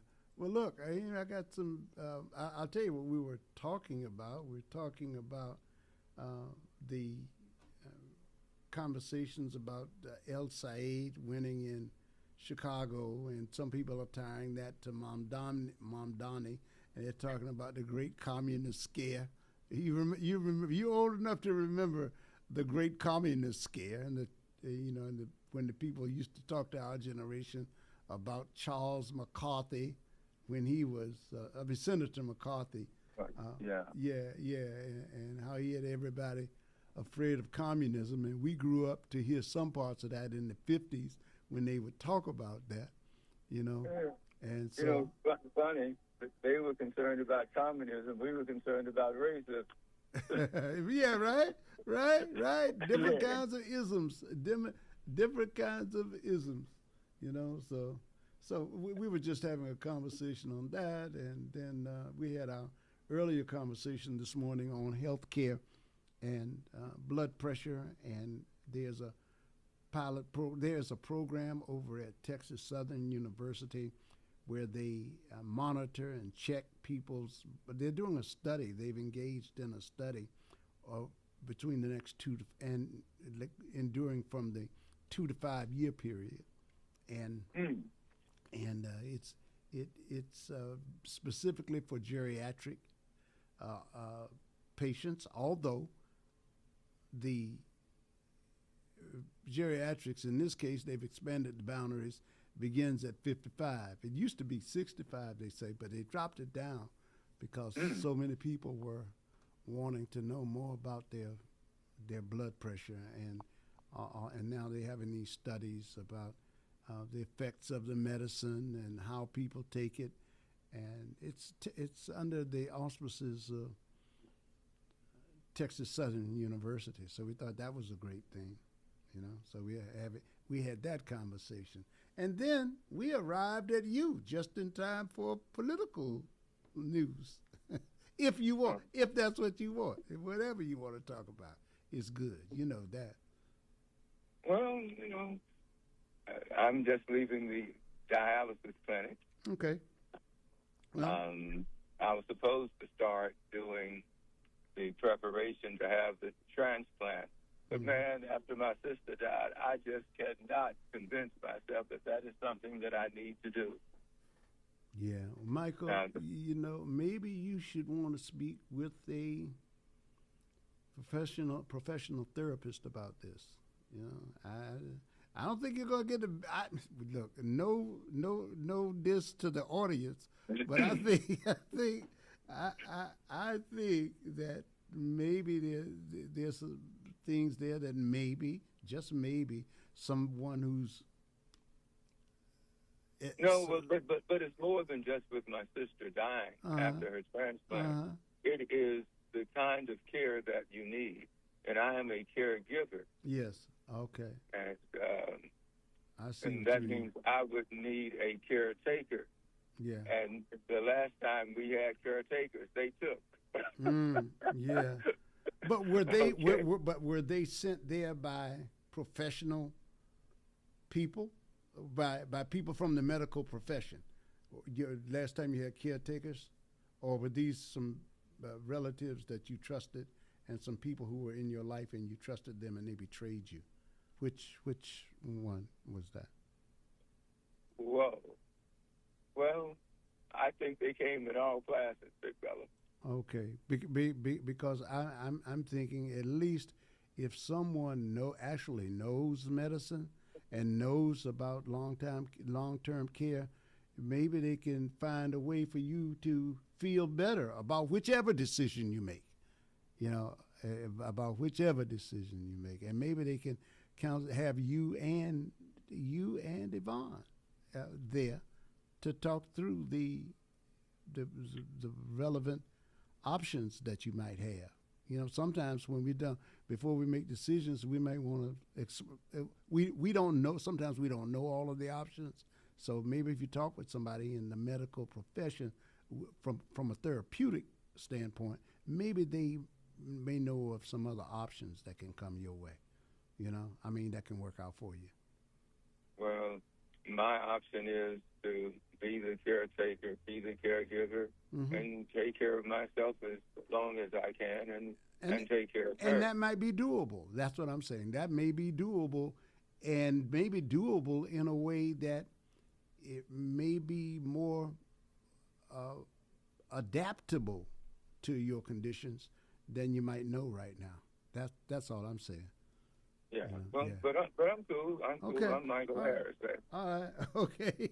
All right. I got you. You are Michael Harris, and to prove it, I know I know Yvonne is there. So hello, Yvonne. How are you, beautiful? And also I know this. I know you're the father of Alessandra, and I know you're Michael Harris because we got a caller on the line for you. Caller, I'm gonna hook you up with the top jock Hall of Famer. Come on with it, Coffee. Hey, what's up, Mike? Paris, have a cup of coffee at noontime, I guess. Hey, I'm good. You good? Yeah, I'm hanging in here. It's hot, but it's cool, right? You're right. It's cool, man. It's cool. But yeah, listen, I don't trust any of those doctors, Mike. Doctors. I'm serious, man. I don't. I cross check anything, and most of the time I don't even see a doctor. I see a nurse practitioner. If I do go in for any kind of blood work or anything like that, I don't even think. I don't. You probably actually see doctors. I they're in the office, but I rarely see them though. But I don't trust their conversation because I've been able to check. You can use that phone for more than entertainment, right? And I've been able to check on some of the stuff that they talk about and found them to not be accurate or not giving me all the information I want. So, I wouldn't trust them. all I'm saying. But what are the numbers, though, Mike? You know, if I was in a situation like that, I'd go with the percentages, you know, of success. At least that would be one of the variables I would use. So what's the number on that? You know what? Don't know, don't care. At this point, it's just what is best for me and Yvonne at the time. And I'm relatively healthy. I'm driving, I'm working, I do, the housework and all that, and I'm there to take care of her. I just can't imagine both of us being, I guess you could say, disabled for the time being and depending on other people to look after us. I don't have that kind of faith in hardly anyone. Yeah, well, that's probably healthy. Yeah, that's probably healthy, man, because I hear a whole lot of complaints when people interact with the medical people. It's almost up there with the people in the cops, and the judges and the attorneys. Look, let me ask you a question. Hey, man, listen, I'm not making this up, but let me ask you a question about, this crazy idea that I hear spill out of people's mouth, some kind of term, I never use it, but I read it, called white supremacy. I call it foolishness, white fools, or stupid people, whatever the case, right? But, I hear people talking about it, and so so I'm asking you, if you believe that's the case, have you ever said to a white person, "Hey, man, you're not supreme to me. I don't, where do you haven't outran a train faster than a speeding bullet, So have you ever said to a white person, "Why do you think you're supreme?" Or since we pretend Well, to hear this, we've had all kinds of conversations over the years, and they will tell you that, they have been programmed. They've been told that anytime. It's sort of like a snake. There are poisonous snakes and there are non-poisonous snakes. There are biting snakes and there are cowardly snakes that run. But we are programmed to be fearful of them all. And so if we are programmed to be fearful of snakes, etc., and you grow up in a society where there is cultural bias, color bias, hair quality bias, so forth and so on, and you look at the nations, how we have warred with one another simply based on, you happen to be in Germany or in Russia or in Africa or in Asia. We have all of these divisions that we have set up between us. And so that they exist. The thing is, do you fall into it, or do you try to be as God, I guess, would have us be, and that is to love your fellow man, to do unto others as you would have them do unto you. And I don't think very many of us want to be, I guess you could say, political fodder, have our lives taken over people who are brown supremacists or red supremacists or white supremacists or black supremacists because of their attitude, and because we are, fellow citizens, we end up giving up our lives over their BS. Mm-hmm. Yeah, well, I mean, just, here we are today, let's bring it forward. How is it presented now? I know if I go into, once upon a time, maybe I was trying to do some investment stuff and I had to go into a bank and try to secure a loan. I might have had the same experience in the big bank as I had with the ones that say they're black, right? As far as whether I got the loan or not. So I'm saying is how if people, and I don't buy into this idea, but if people say they buy into that idea how is it being presented today in your daily activity? What you talking about? What What this crazy idea called white supremacy? Yeah. Oh, it's not an idea. It's a reality. Okay, how is that reality impacting you? Just say today, or any day you want to choose. But how is that presenting itself to you today and yesterday, the day before? Yeah. Well, I'll put it like this. Anytime we are in positions of power, even Barack Obama, how much trouble he was given, how he was attacked, et cetera, and how Congress didn't go along with many of the things that he wanted to do. And compare it with a Donald Trump, who is basically maybe 2 steps away from being a complete idiot, but he can get everything that he wants done because it seems that American millionaires and billionaires and those people who are power brokers are more comfortable with a white man in office, not white women, but white men in positions of power. And they deny those of us who happen to be non-white, who get in positions of power, the same freedoms that they give to their white counterparts, don't they? Yeah. Well, no, not in that example though, Mike, because you held Obama as the president, and you compared him to another president.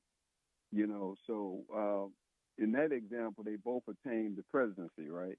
But I'm trying to, it's not about attaining the presidency. Yeah. It is about the freedom to make decisions and to, I guess you could say, get away with certain things. That's what I was talking about. Mm-hmm. We have had one black president, and that is Barack Hussein Obama. All the rest of them have been Caucasian men.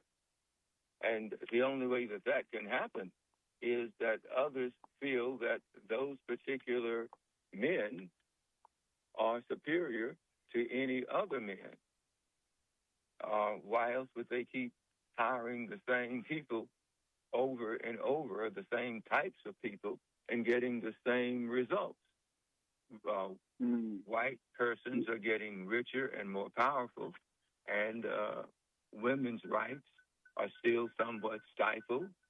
And, of course, minority rights are constantly challenged. Right. We have our integrity questioned, our intelligence, our work ethic. Everything that we do is challenged. But, again, you can have an idiot like Donald Trump, and he's the greatest thing since sliced bread. Yeah, last point, Mike. I run into those same challenges with black folks, though, that you just said. If I review my interactions with white folks and Mexicans and Asians over the last 6 months, I didn't have as many challenges from them as I've had from black folks. Well, I thought we were talking about politics. I didn't know it was a personal thing. No, I'm just, what I did was about white supremacy, right? You don't think that white supremacy exists?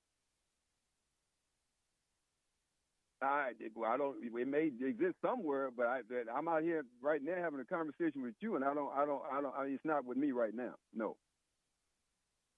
Okay, well, you are entitled to your own beliefs.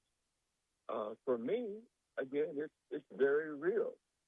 That's why I asked you to give me an example of how it presents itself to you on a day-to-day basis. That's what I was asking. You went to an external example. I'm asking you to give me a Michael Harris example.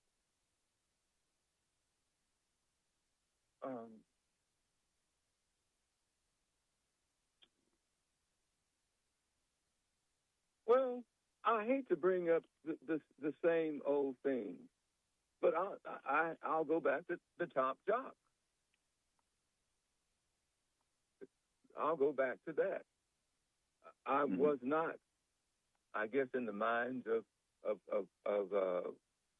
white radio announcers and people who were in broadcasting, and they were able to basically get shut off all the things that I was supposed to do as the top jock. I was supposed to be that ambassador for the Chronicle and for other people who supported it for a year, and to get certain, to do certain things. All but one or two of those things ended up getting canceled. It wasn't because of anything that I did. It was because of the backlash that came from, I guess, certain aspects it could be the black and white community, because everybody who's black is not necessarily in your corner either. I'm sure that many of the people who work for the FM stations or the bigger AM stations certainly thought that they were more deserving than I was. I didn't see a whole bunch of them running at me, congratulating me. And so they could be part of it too. But being black has certain disadvantages, and it has certain advantages. And you asked for an example, and that was an example. My national television interview was canceled, and many of the other things that I was scheduled to do were canceled. I guess people just weren't excited about having a Negro be the star of the show. Yeah. Of their particular show. Last thing, Mike. Yeah. I was trying to get a more current example. That happened back in the 80s, right? Well, you asked me for an example. That is probably the most prominent thing that I have been involved in. We typically are not placed in those same positions. Previously, we were not. I don't even know who was running for top jock at the other black stations or the brown stations. Do you? Right. No. Okay, so you're saying you only have that one example to give with this idea of white supremacy? I only have that one example to give. You asked me about an example, and I gave you an example, and you want to challenge why I use that example. It is my example, and that's all I can tell you. I'm not. Okay.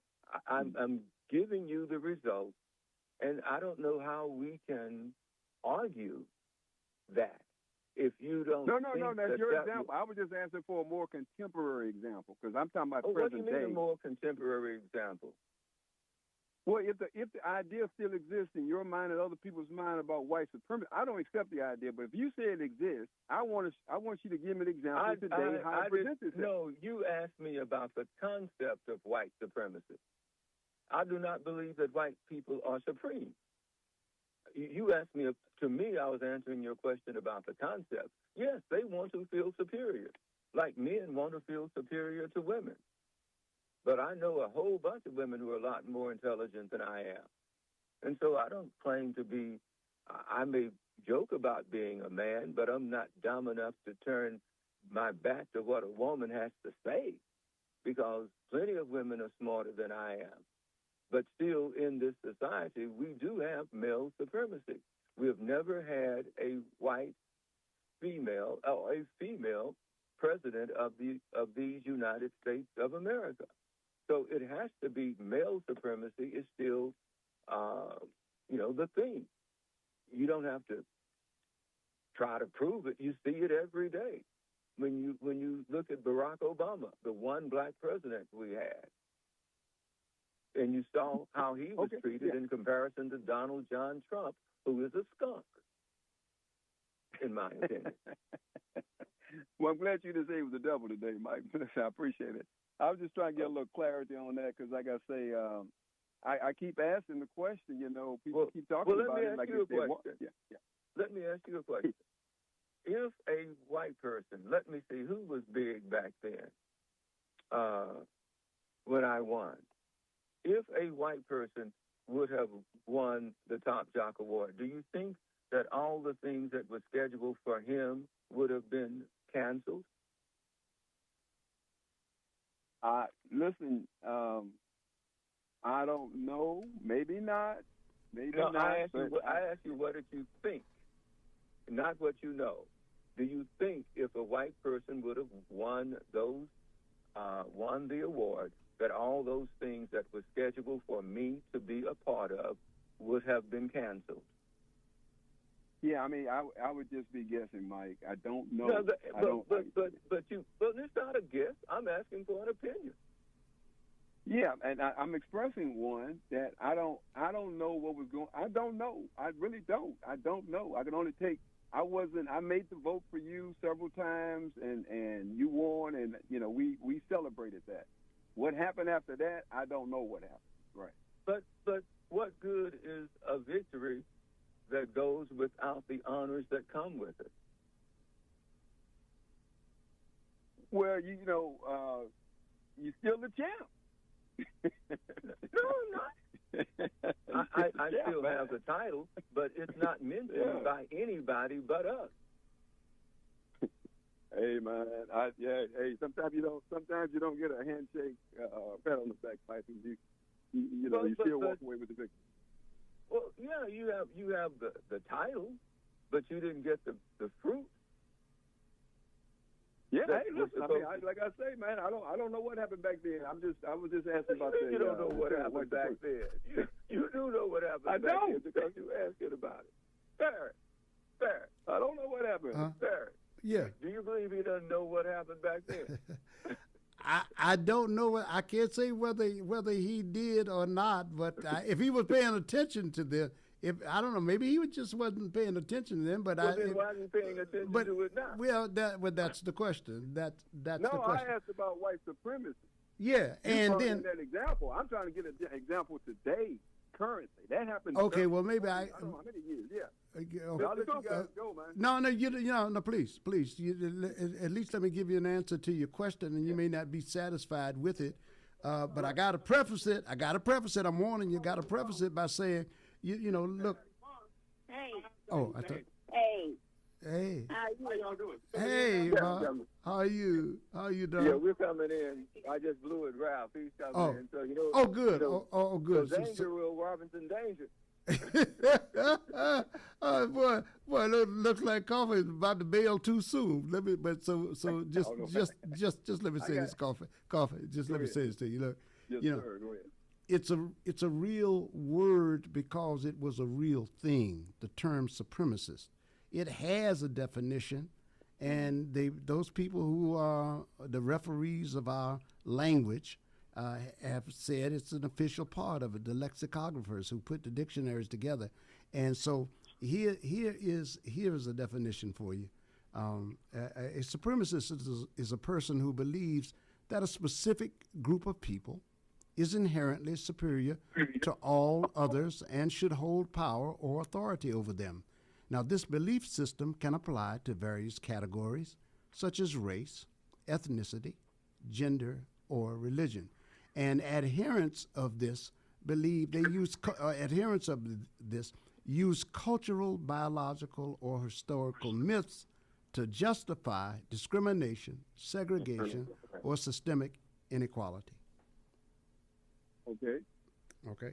So that at least let's begin our conversation by acknowledging a truth, and that is the truth that it exists in American society. It's a real thing. Well, The fact that you have never run into it doesn't mean that it doesn't exist. I mean, there are boll weevils in Alabama. You may not have never run into them, but they're there. Okay. Well, okay, I can acknowledge that, Pat, but I'm saying how does it present itself today, though? I mean, Cancer alleys. Okay, cancer alleys. Let me give you one. Let me give you one. See, whatever thing you disagree with sounds like mumbo jumbo. That's the definition. These people weren't speaking mumbo jumbo. That they wrote those words specifically to respond to the question you asked. Now, if a definition is not good enough for you, then you choose confusion so that you can avoid answering a question. You're choosing confusion. You say, oh, this doesn't exist. Hey, listen, it exists, and you say, how does it show up? You don't have to go through all of that. All you got to do is look around Houston, Cancer Alley over there. You think it's a mistake that they put those cancerous agents in those carcinogenic areas in the home, in the places where mostly black and poor people are situated, but they don't want them in specific white areas? You think they just keep, by some random accident, choosing to put anything that's harmful where a certain group of people can have, where white people can have access to it, and anything that is harmful, then the black people, let's put it over there in that community. That is a form of it. Now, are there other things? Can people fight back? All of that happens. But those are living examples if you want to really look for a solid example. Good morning to you, Keith Hughes. How are you doing out there this morning? Okay, Ferris, I can work with you on that. I'll say this in concession, that I agree that racism exists. I say that I don't accept the term, that other crazy term called white supremacy. I agree with you. I don't accept it, but you people use it. I agree with you. We're in agreement on that. We're in agreement on that. You just don't like the term. Go ahead. I don't. It's stupid. It's a stupid term. I agree. I don't know why stupid people keep trying to do it. That's all I'm saying. Yeah. Yeah, that's right. Hey, it's America.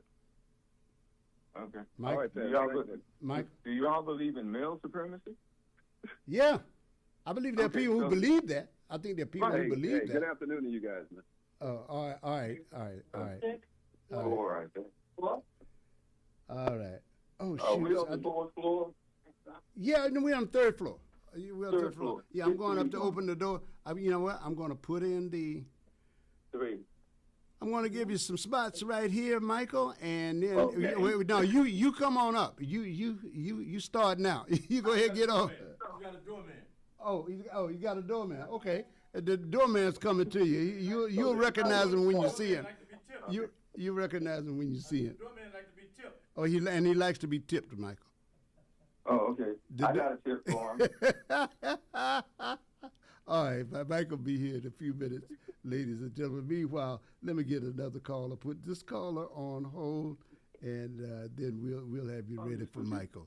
All right. We are the source. I am Paris. Thank you for being here. Caller, I do see you, and looking forward to having you on in a few minutes. I'm going to keep you over there in the oven right now, so when you come in, you'll be prepared and freshly baked for Michael to be ready for you, so you can have a fresh caller here. Yes, indeed. Good morning, and thank you for being here with us. I am Paris. The best to you this afternoon. And now, a message from the Future Frequency. Young voters, Gen Z and millennials, our world is moving fast, and the issues hitting your pockets and your peace, they're all on the ballot. Rent, safety, jobs, student debt, and yes, home ownership. Whether you're aiming for your first keys or keeping your roof steady, voting is where those issues get decided. So click off the mute button and let your voice be heard. Tap in, lock in, and make a plan to vote. The future is live right now, and you're the frequency. This message is powered by the Diversity of Thought and proudly sponsored by 1230 KCOH The Source.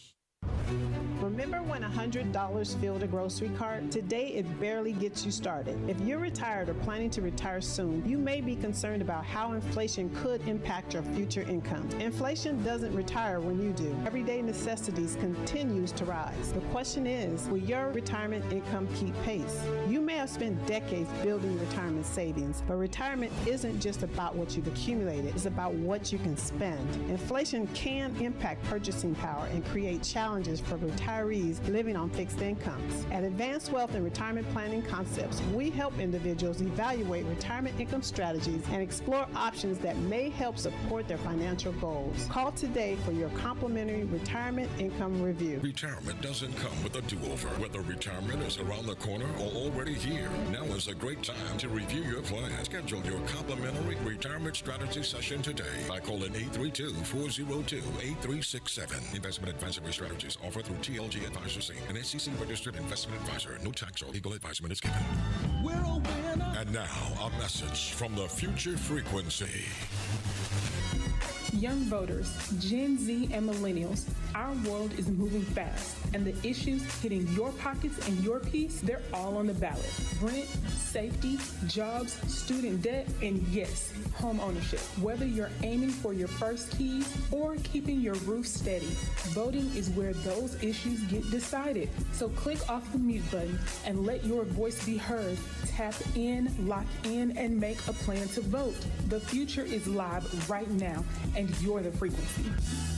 This message is powered by the Diversity of Thought and proudly sponsored by 1230 KCOH The Source. For all of your air conditioning and heating needs, call the company Houston and surrounding areas have been trusting for nearly 15 years. Terrell AC and Heating, 832-889-5765.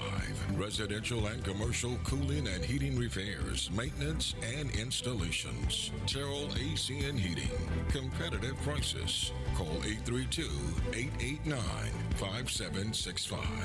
Licensed and insured.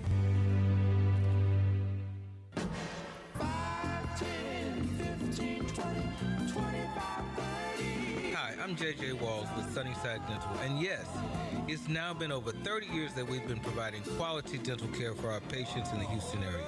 It's now come to my attention that many of you that want to come to Sunnyside Dental have Medicare plans that we don't accept. Hold up. That has got to change. Sunnyside Dental is now accepting most Medicare dental plans. WellCare, Liberty, United Healthcare, Cigna, Kelsey Care Advantage, Amerigroup, Aetna, and many more. We're getting on board.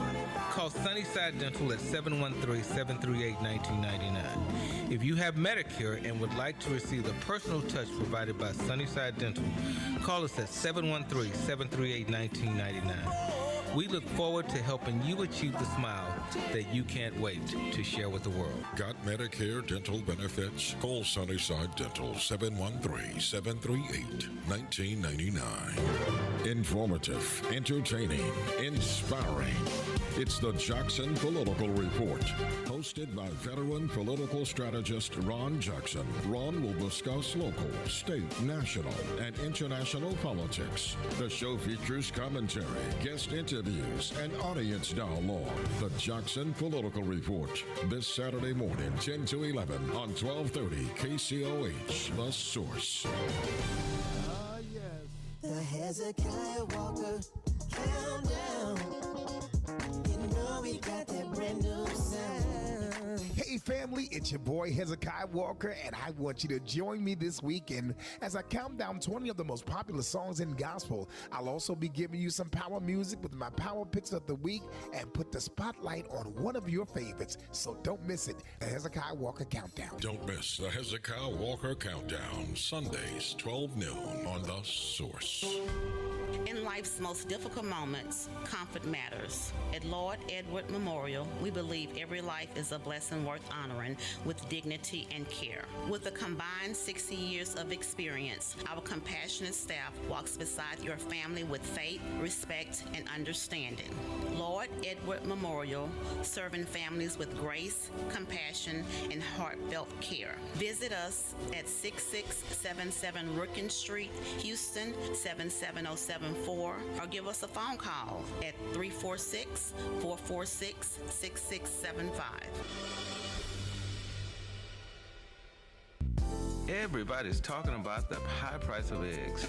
I don't know much about eggs, but I tell you this. If you want great chicken at a great price, how about Chicken Plus, 6210 North Wayside? Let's hear what his customers are saying.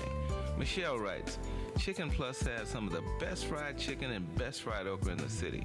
We stay about 45 minutes away, but the drive is definitely worth it. E. Max says, the chicken is seasoned so well and every bite has a special crunch. It's my go-to chicken spot when I want homemade fried chicken that's always good. Now that's what I'm talking about right there. Great fried chicken, okra, rice and gravy, desserts. You're going to find it all at Chicken Plus, 6210 North Wayside. You don't have time to make the drive? Hey, no problem, no problem. You can order Chicken Plus on DoorDash and Uber Eats. You better do what you got to do to get your hands on some of that great fried chicken, the best fried chicken in the city. Great chicken at great prices. That's Chicken Plus. See you there. Absolutely. Hey, let me say good afternoon to Awesome Rob and Miss Awesome Wife and Miss Awesome Mother-in-Law. Good afternoon to you. Welcome with your awesome selves, and of course my guy,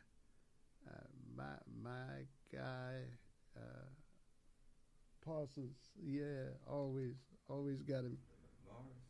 Guys, yes, always got Morris Parsons.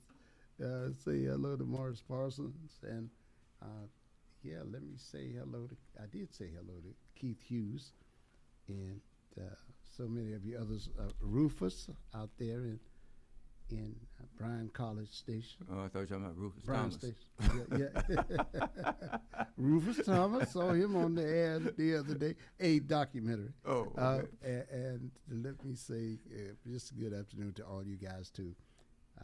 Freddie Branch and to Jerry Tillman, people who send nice messages in the morning. Oh. Remember, you may still get them. You still get them from your listeners. I used to get them from the ladies. Well, I get The dudes weren't very good.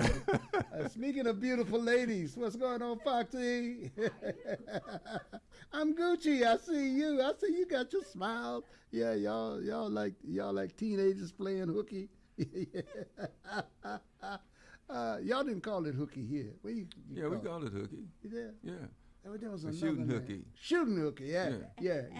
We used to say playing hooky. If I came down here. But see, or rolling hooky. I never shot hooky. Paris, Michael was a good Negro. Yeah. Okay. But you couldn't wait to be bad. You were saving up all your energy, so you were resting so you could be bad right. Oh, okay. You wanted to be good. Well, I promised the caller that when you got here, I'd have him here. Okay, well, I'm here, baby. Said he wants to talk with Michael. Hello, caller. You're on. You got him.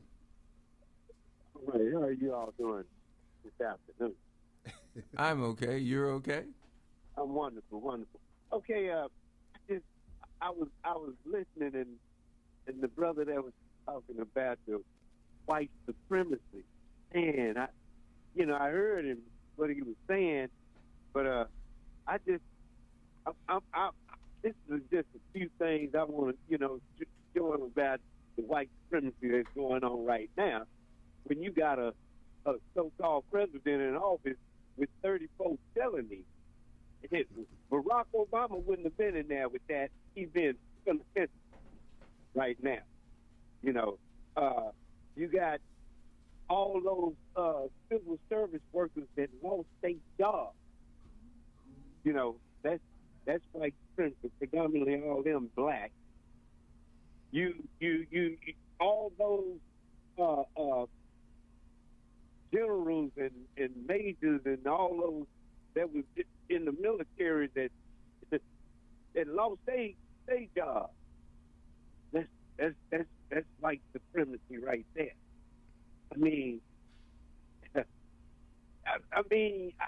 I heard that, but I really couldn't. I thought he was playing himself, just wanted to get something, just making conversation. But wow, it's so much stuff that we going through right now CPAC.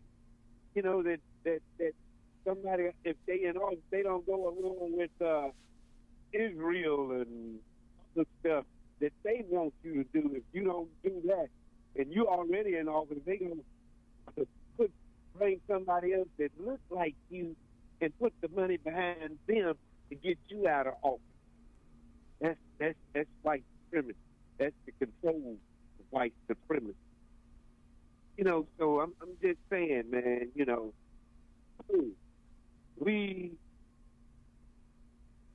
a lot of us don't realize the serious situation that we're in. What's going on right now? I myself, I never thought it would get the way it is. I always thought it would get better as time went on.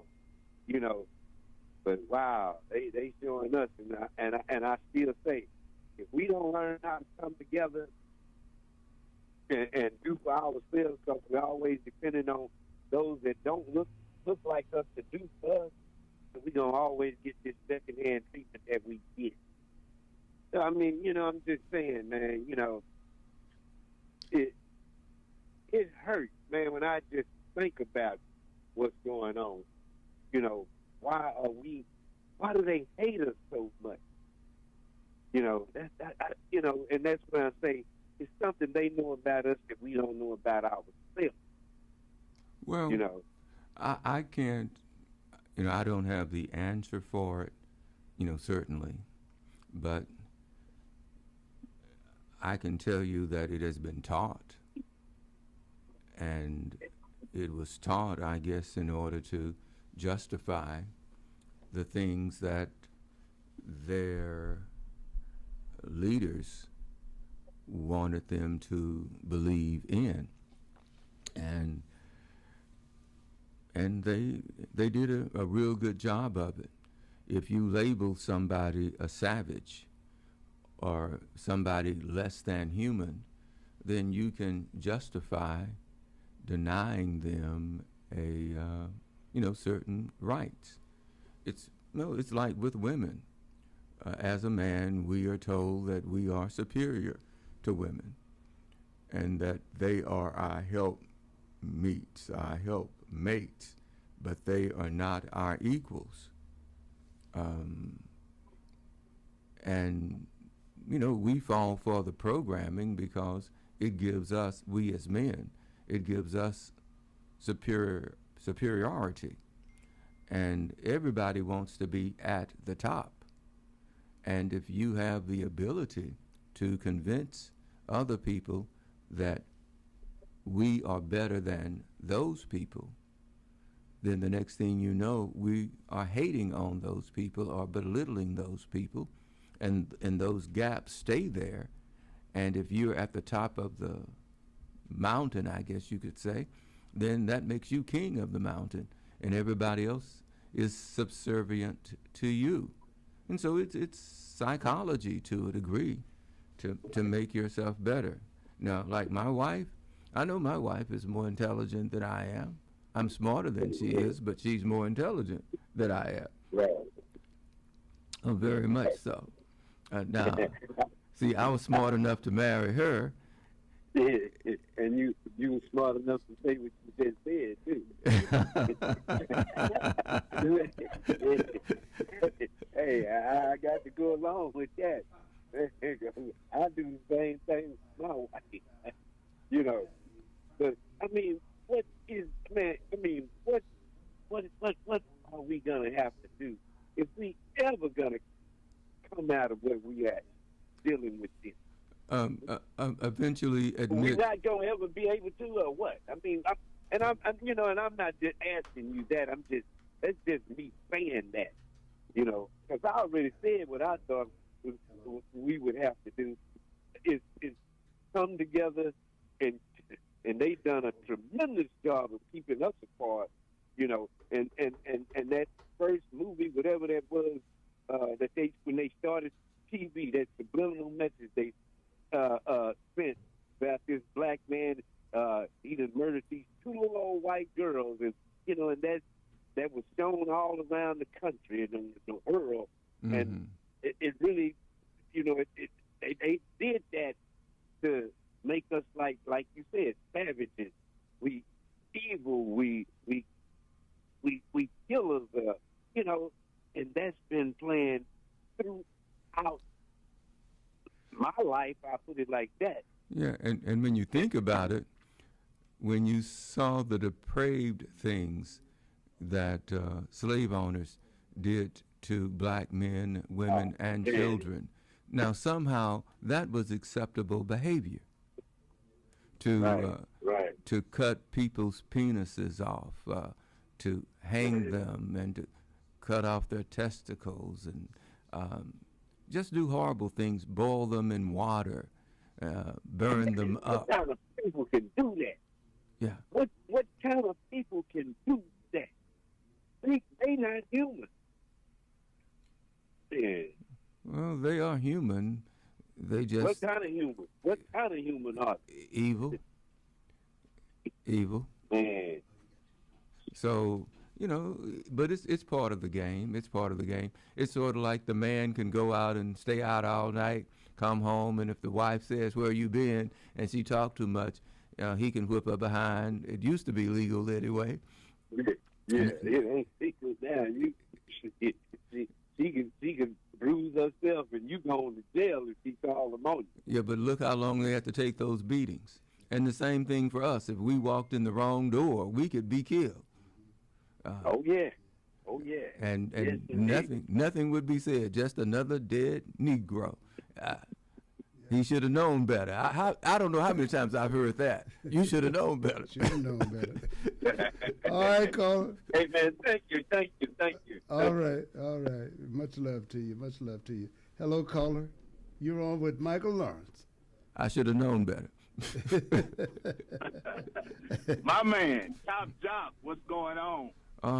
Man, everything is everything. And most of it. Sounding like $1 million today, man. I love that. Oh. That's the Michael Harris I know. Yeah. Well, would you please show me where that $1 million is? And he's right here in person. Too. All right. That young man asked a valiant person about where do we start to what we can do for ourselves as a community. We have to first start, we have to know how to love ourselves, Mike. What you think about that? I think the hatred that was put into us so many years ago, until we don't even know how to love ourselves for who we are. What do you think about that, Mike? I have my doubts about us having the ability to love ourselves. I think that I'll put it like this. Let's say Paris and I are both interested in the same girl. And who wins? Now, she has us competing with one another. And what the white man has done very well is to divide us, not only based on sex, but on skin color, language, religion. They have so many things, so many ways of dividing us. Paris has curly hair, mine's nappy. And so he's called cute. I'm called a nappy-head Negro. And, animosity can come from that. He think he's so pretty. Oh, Paris Eley. And the next thing you know, you're hating on Paris Eley because somebody said his hair was better than my hair. And we actually kill each other over this stuff. Yeah. Well, I gotta say, as fairy tales go, that one is pretty delusional. That one is pretty far out there. That was pretty far out there, but I get your point. Yeah. Yes, sir. Yeah, okay. All right, man. All right. You have a good day. All right. But they're masters of it. They're masters of manipulation. Yeah. Hey, caller, you're on with Michael Lawrence Harris. You're on with Top Jock, man. I agree with them. Top of the hour. It's 1 o'clock. It's 1 o'clock here. Yep. Top of the hour. Go ahead. Yep. I agree there's been a lot of manipulation, but people want to wake up and realize the game is meant to catch the player.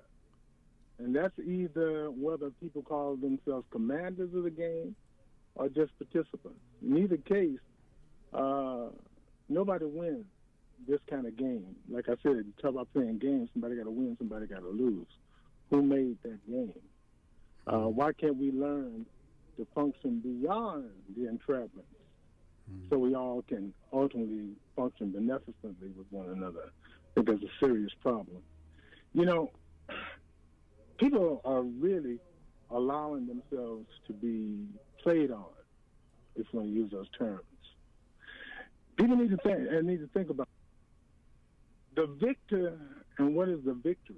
The victory and who is the victor? What is the standard, ultimately? It's already set. And the scripture talks about a day when all will see eye to eye what is glorious. The word for glory is honor. It is glorious and honorable before the Most High. Therefore, to escape Babylon or confusion. Now, when you realize this, and you realize also, let's don't tell the truth about it, the scriptures tell us in Psalms 14 and Psalm 53 that Messiah comes because there's been none righteous, no, not one. No, it does not mean that folks are delivered, none righteous. It means everybody's been in a trap. So a Savior comes to deliver beyond the trap. And we're going to have to get that straight, too, because I don't know how people actually believe that they're being, let's just say, let's say wages of sin is death. What allegiance, after any of these systems that man made, is not sin? I don't see any of these allegiances. Political, social, national, cultural, I don't care what they call it. Pseudo-religious. I don't see any of them that's entirely true to the Maker. So since the wages of sin is death, what about allegiance to all these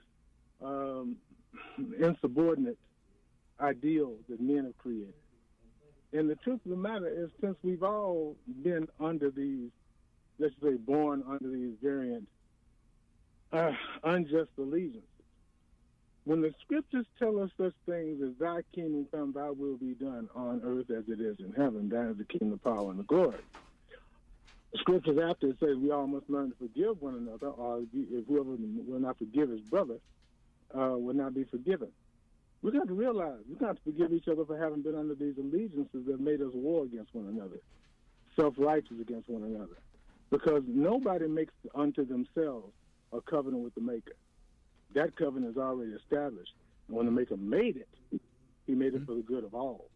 And we've gotten to the point a lot of times that men with powers to manipulate, control, influence, have compelled people to believe exalt one above another, and we all need to be constantly instructed toward, let's just say, a heightened level of conscience.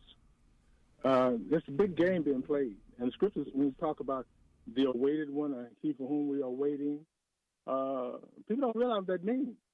The one who will show people beyond all their confusion. Because Stephen said the kings will have to be instructed by him. Now, when leaders in these institutions tell folks that they're already complete, and there's nothing to wait for to get beyond this 47,000 denominations that say they're telling the truth and call themselves under a title, that's impossible. If they don't tell folks that there's something to be looked forward to that transcends and is greater than all these institutions of man, which I call them all idols. I call them all marks of the beast, unreasoning, refusing to reason fully.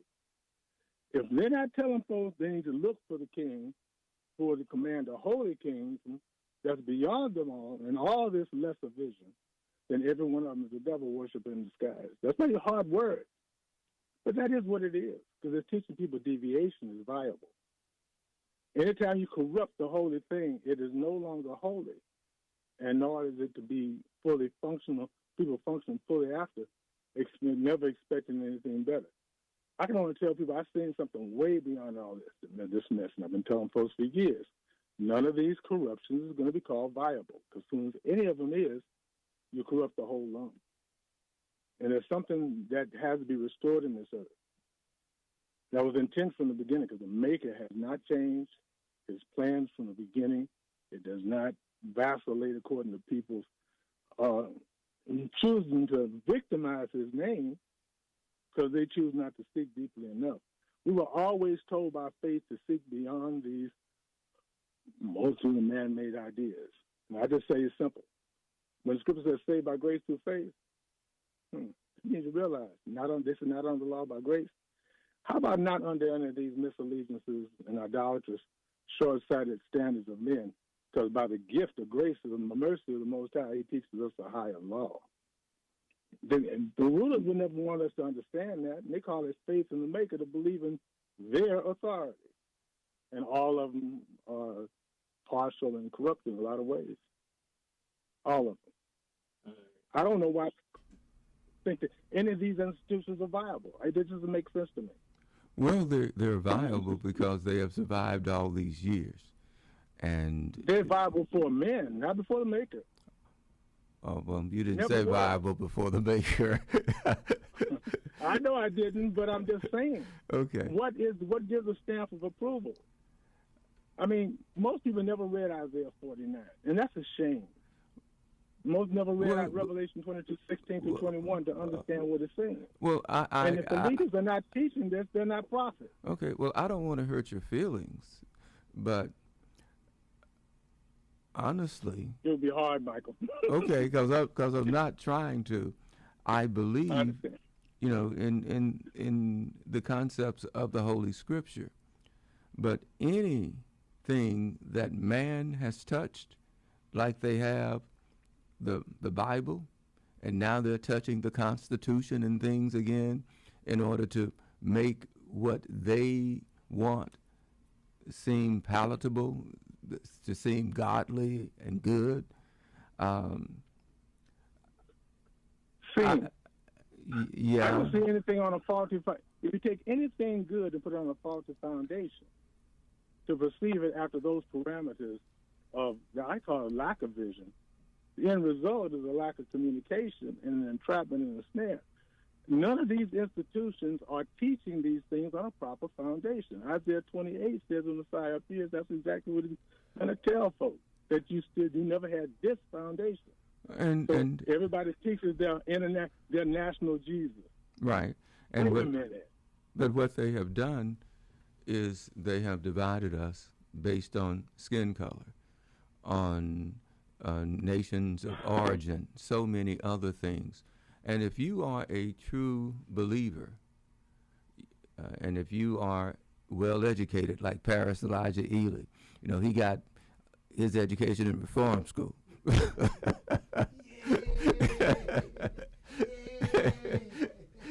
Yeah, go Brutus. but we know that much of it's like the white church. There were no black churches. There were no white churches. They're just supposed to be churches, supposedly, and they weren't always called churches either.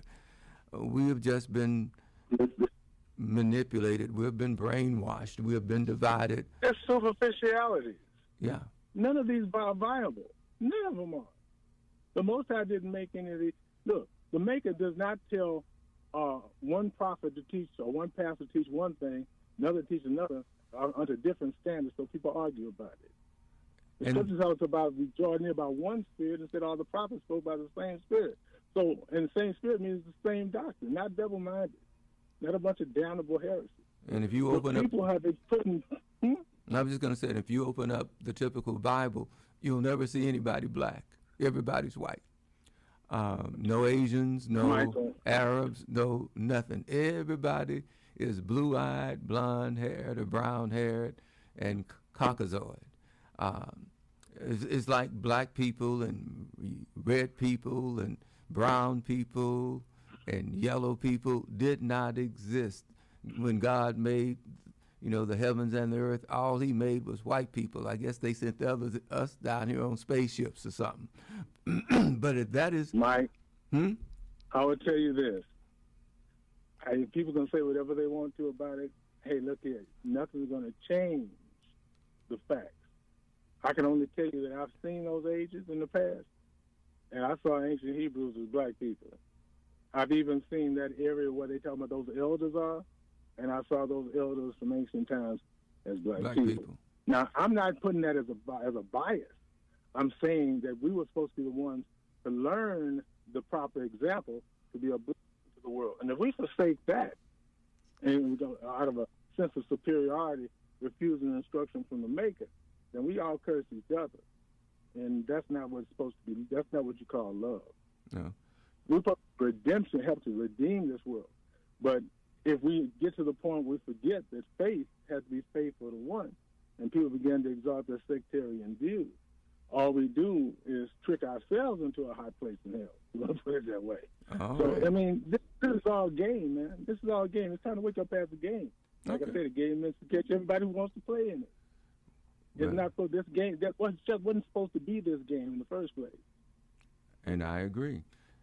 But obviously, well, they say God doesn't make mistakes. People make a lot of them. Let's put it this way, Michael. The scriptures say, go forth and teach all nations everything, baptize. Okay, baptize is a purging of all alternate misallegiances. All allegiance being sin, we're supposed to ask the Most High how to transcend these earthly allegiances to prepare for His kingdom. It says His kingdom come. People think the kingdom that is to come is going to be like the kingdoms they're already oriented to. That's why the scriptures say you need to be born again, because it's not the case. And Messiah said that to a leader in Israel even. So there's another level of conscience we're going to have to wake up to. And when the king comes, I don't care what so-called institutionality, national, political, social, like Israel at the time with scribes, Pharisees, Sadducees, zealous, Essenes, and folks controlled, you might well call Herodians, who were appointed crooked priesthood in the first place. Most people don't know anything about that. And we call them hypocrites. Faith was always beyond the institutionalized administrations of ordinary men. That's why He sent prophets and apostles. On that foundation, the scripture says the same foundation as the Messiah, the prophets and apostles. He didn't say the kings and the priests. They got crooked as hell. Whoa. Well, speaking of crooked, I think it's about time for me to move on out of Mr. Cooper's way. He is in there getting ready to come in here and set the world on fire.